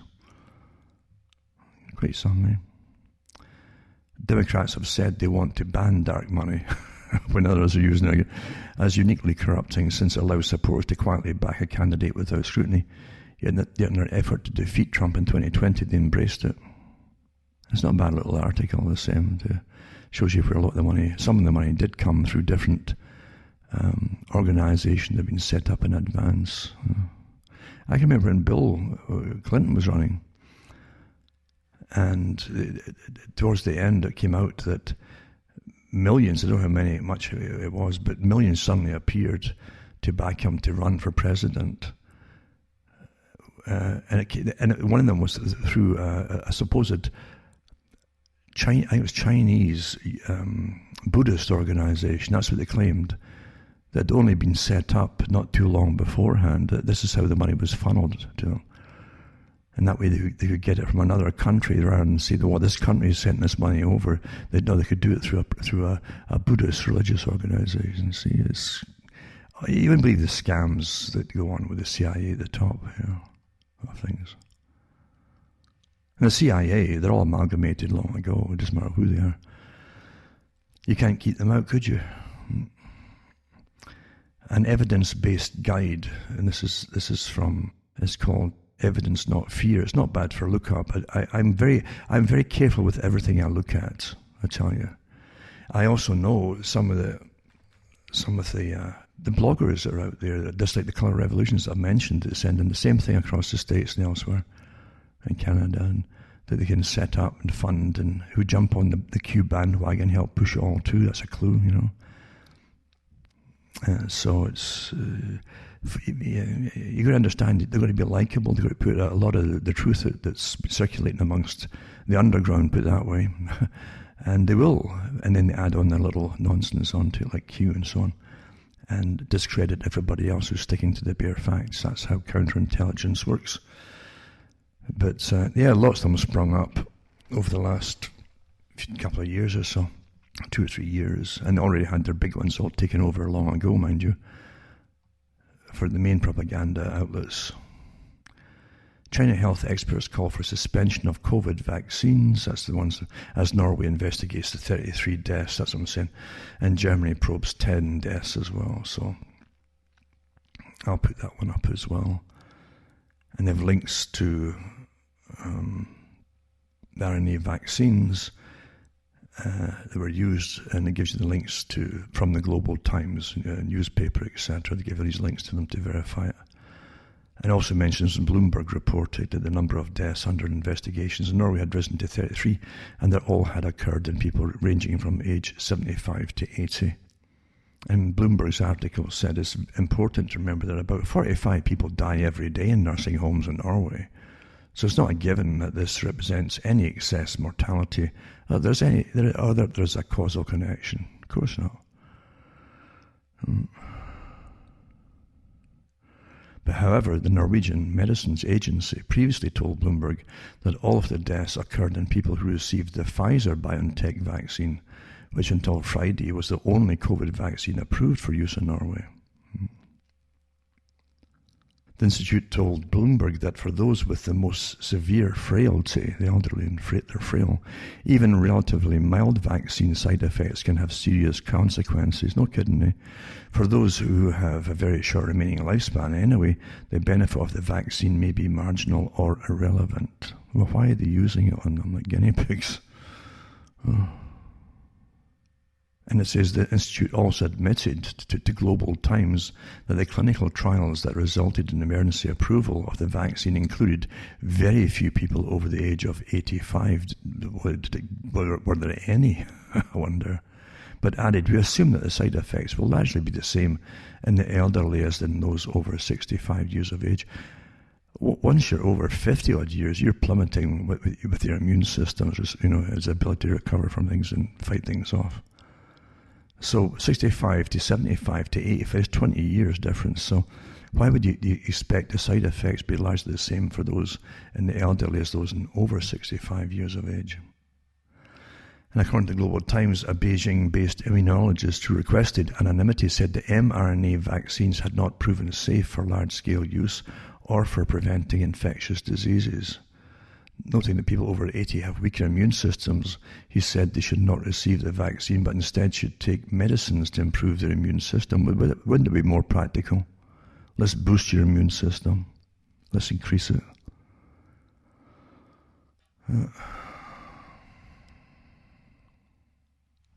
And it says in this article too that there's also 29 elderly people died at a nursing home in New York. According to a January 9th news report, there's a link here to the article too from the news report in Syracuse. It says a single nursing home in upstate New York vaccinated 193 residents beginning December 22nd and subsequently reported 24 deaths within the span of a couple of weeks. The facility attributed the deaths to a COVID-19 outbreak, even though there had been no COVID-19 deaths in any nursing homes in the entire county until the first 3 deaths were reported December 29. Remember the 56-year-old doctor, to the link is here for that one as well, who died of a rare autoimmune disease 15 days after getting the Pfizer vaccine. A Johns Hopkins scientist told the New York Times it was a medical certainty that the death was related to Pfizer's vaccine. Now that's the doctor, I believe, who was an obstetrician, a gynecologist. Very healthy, according to his wife, and he was a pro-vaccination. He volunteered to take it. And when he was admitted to hospital in a few days after, or a week or whatever, they said he had 0 platelets for clotting in his blood, the blood, 0 platelets, and he hemorrhaged to death. His immune system, like a cytokine storm, had started had altered to attack his own platelets in his body, which is a standard thing you'll get with this. I'm talking with vaccine injury, you often get that, because it's meant to alter your immune system. Then your immune system can start attacking itself, either the wrists or whatever, like rheumatoid arthritis, or the spine. As I say, that's what I got years ago from booster shots. Anyway, there you go. That's that one there. But folk have no idea that you're living through an amazing drama, a massive planned stage play. It's meant to stay with you forever and embed itself in your mind. A form of psychodrama, as I say. And it's definitely a psychodrama when it's coupled with fear, terror, daily spewed out from the television, incessantly. And what you're going through too is a wartime scenario, as I've mentioned, right? A war on COVID, including the TV series they're bringing out too. It's a war, it's a war scenario, and all the medical staff are at war with this and at war with that. All these nasty viruses, all to save you, and rationing might come up. We've got to pull together and tighten our belts and yada, yada, yada. Yeah? Total lockdown, curfews in some places. It's just astonishing that they're using complete wartime scenarios for something to do, but it's nothing to do with invading people from another country. In a wartime reality, it's had to do with a virus that literally they say you've got. Most folk won't even know if they've had it, and if you've had it and you recover, most folk recover. They say that you get more chance of being struck by lightning than you are with dying of COVID. Right? And yet they're wrecking entire economies worldwide to bring you, she'll bring you into total sustainability when you're on ration cards. I believe you me. And they'll start recirculating the old documentaries from the Path News on World War II. And here's your ration for the week, That's what they showed the British families. You could put the whole darn thing on a saucer. Here's your scraping of butter. Here's your one rasher of bacon. Here's your yada yada yada. Tell me malnourished people, starvation diets, and yet you're supposed to be happy as you actually help them by starving yourself almost to death for the greater good. See, they must always get you to comply voluntarily with what they want you to do, even when they want to blame you. They want to make sure that you're getting trained to blame yourself for existing. Well, yeah, I guess I don't really deserve to get treatment in the hospital. I'm pretty well useless now anyway, non-essential, and yeah, I'm useless, okay. And all that, and again, any slight raise that they've found in the death, even though they've just come out with another article saying that the death really isn't any higher than any previous year. Other ones you'll see are slightly higher. Depends what statisticians looking at it. And again, too, the use of statisticians of so many vaccines given out. There's so many points. So and so's vaccines put out this day, and so this is straight out of the terminology you heard in Orwell's 1984 with loudspeakers, constantly telling about statistics, how we're winning this, and so many personal protection outfits, and blah blah blah blah blah. So many syringes, so many needles, so many swabs. It's straight out of standard propaganda manuals. Straight out of it. But as I say, you're living through it, and the agenda is to be a life, like a world-changing agenda, not just a life-changing. But out of it comes total sustainability. No business is to be allowed to open unless they claim it's something. Who's the sustainable police that's going to come round and decide? They might not even have to see you. They'll probably do it all remotely. And we don't need you anymore. It's not sustainable, and you're not essential. So go away and die quietly, for goodness sake. Do the right thing, old boy. That's how they make you do it. But you're living through amazing times. You can't get all these things happening at the same time in the last year, even all at the same time for the big change. You can't also have them dancing on the tabletops, figuratively speaking, or from the World Health Organization, from the World Economic Forum, from the Club of Rome, from the CFR, and from the World Wildlife Fund, and all the other organizations to do with sustainability. But you couldn't have them all dancing with glee, that they can all ram all their agendas through together using COVID. And actually saying that we can do this using COVID rather than climate change. Now they're combining the two. It's just astonishing. And that's what tyranny is, folks. You would not close down economies that are causing more deaths, and that might count for any rise in deaths for treatable diseases, by the way. They can't get into hospital, as you well know. Thousands of them. They've got statistics from Britain and elsewhere on them. And you're supposed to just suffer it quite gladly because a couple of experts who obviously have CIA clearance too, if not in the CIA, it must be in the CIA actually, that level of working with biolabs like that, in charge of these things, telling you to stay at home and just tighten your belt.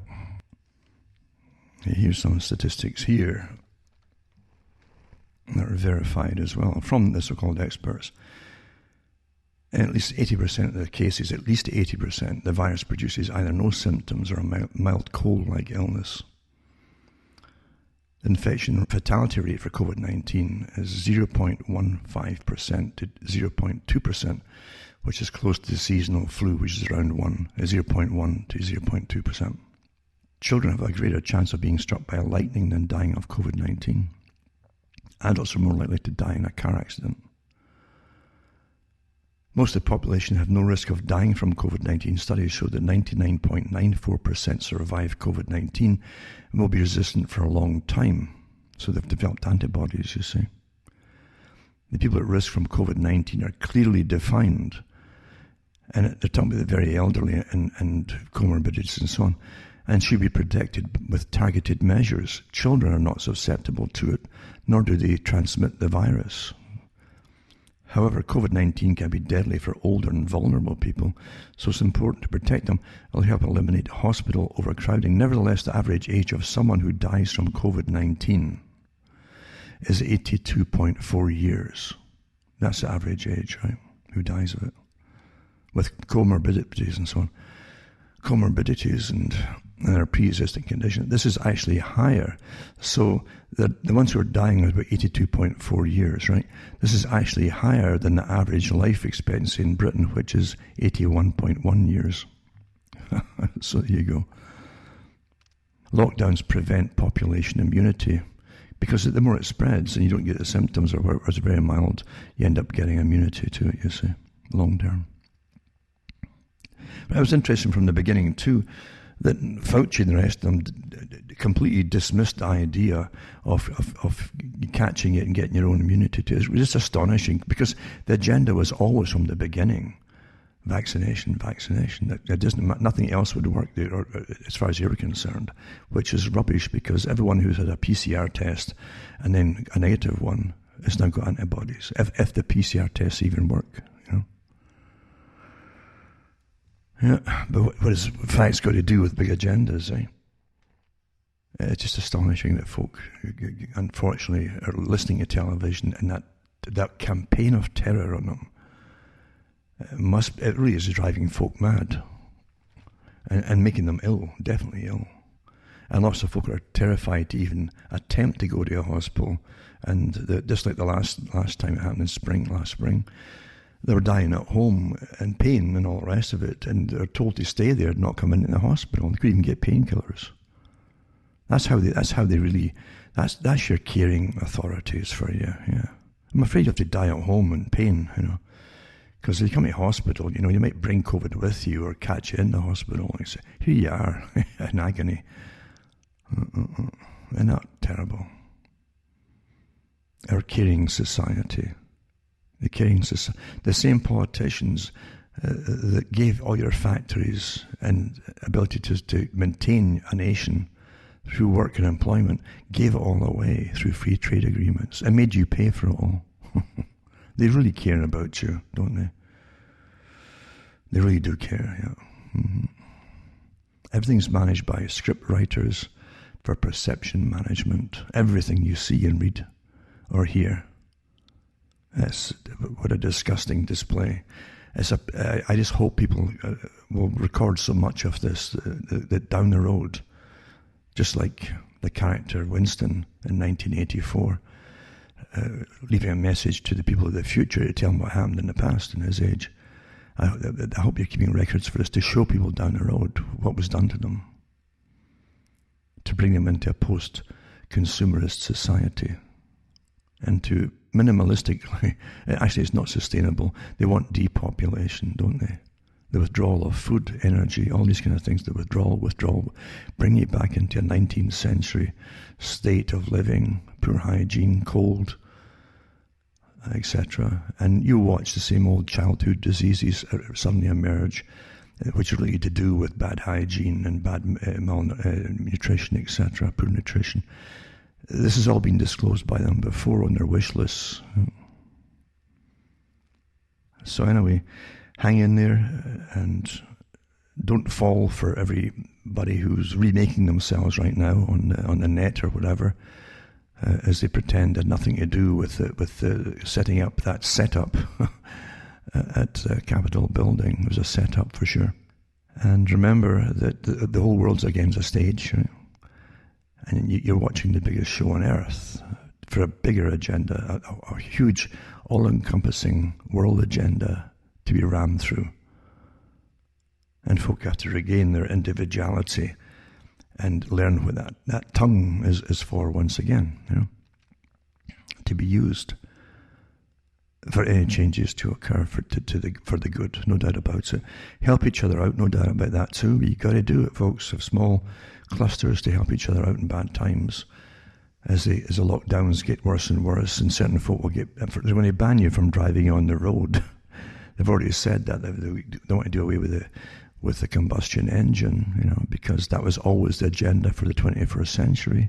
No private vehicles to be owned, And it's going to start just on one part and keep changing the goalposts to include more and more and more. But they're starting with the gasoline engine and to get them off the road. And then, of course, eventually you're left with electric cars, which honestly, in Canada, northern Canada, here in the cold, they won't hold their charge for that long. How many people out there can afford to change their batteries every 4 years? Multi-thousands of dollars. It's not intended you on forever, you see, that way. Agenda for the 21st century wanted essential vehicles only. You'll be locked down your own community. Be part of your community. Here's the boundaries to your community, you see. That's how it's all been set up in advance. You're being forced into it now with different guises. And it must be believable, you see. And you've been ordered now to believe it or else. All of it. I mean, all of it. Absolutely all of it. So it's quite fascinating to live through it and watch the bizarre of almost the strange hallucinogenic presentation of it all. That's really what it is, isn't it? With the psychic driving. And being told not to think for yourself and not to come to conclusions that you would come to by observing this and that, but believe what they tell you, and then they're threatening you if you get wrong perceptions. They're threatening you. You can't have those perceptions. That's forbidden. The thought police indeed, eh? Yeah. And the whole social credit score system is there, folks. You know. And you always find at the end of anything, you always only have each other help each other out. That's it. If you think that government's going to keep dishing cash out to you without asking for anything back, well, good luck. Good luck. I don't know what fairy stories you were brought up on, but eventually the piper calls the tune, as they say, and you dance to the tune. And each thing you accept from government is a condition. You don't realise there's conditions to everything. And they'll be wanting the cash back one way or another, or demanding you do certain things. Or else. It's like blackmail in a sense. If you want this, we'll, not blackmail, but coercion is what the real term for it. If you want this, then here's the conditions to it. And here's all the hoops you have to jump through. And here's the things you must agree to. You see? What an amazing time, though. You got to admit it's an amazing time, isn't it? To witness it all. As I said in 2001, the hardest thing will be to hold on to your sanity, because I saw all the changes we're going to ram through. And here it all is. And remember, too, I'm going to put up some links to short documentaries where people in their fields of expertise, mainly doctors and so on, discuss what's happening today with the pandemic. And also another one, too, is called 10 Steps to Genocide.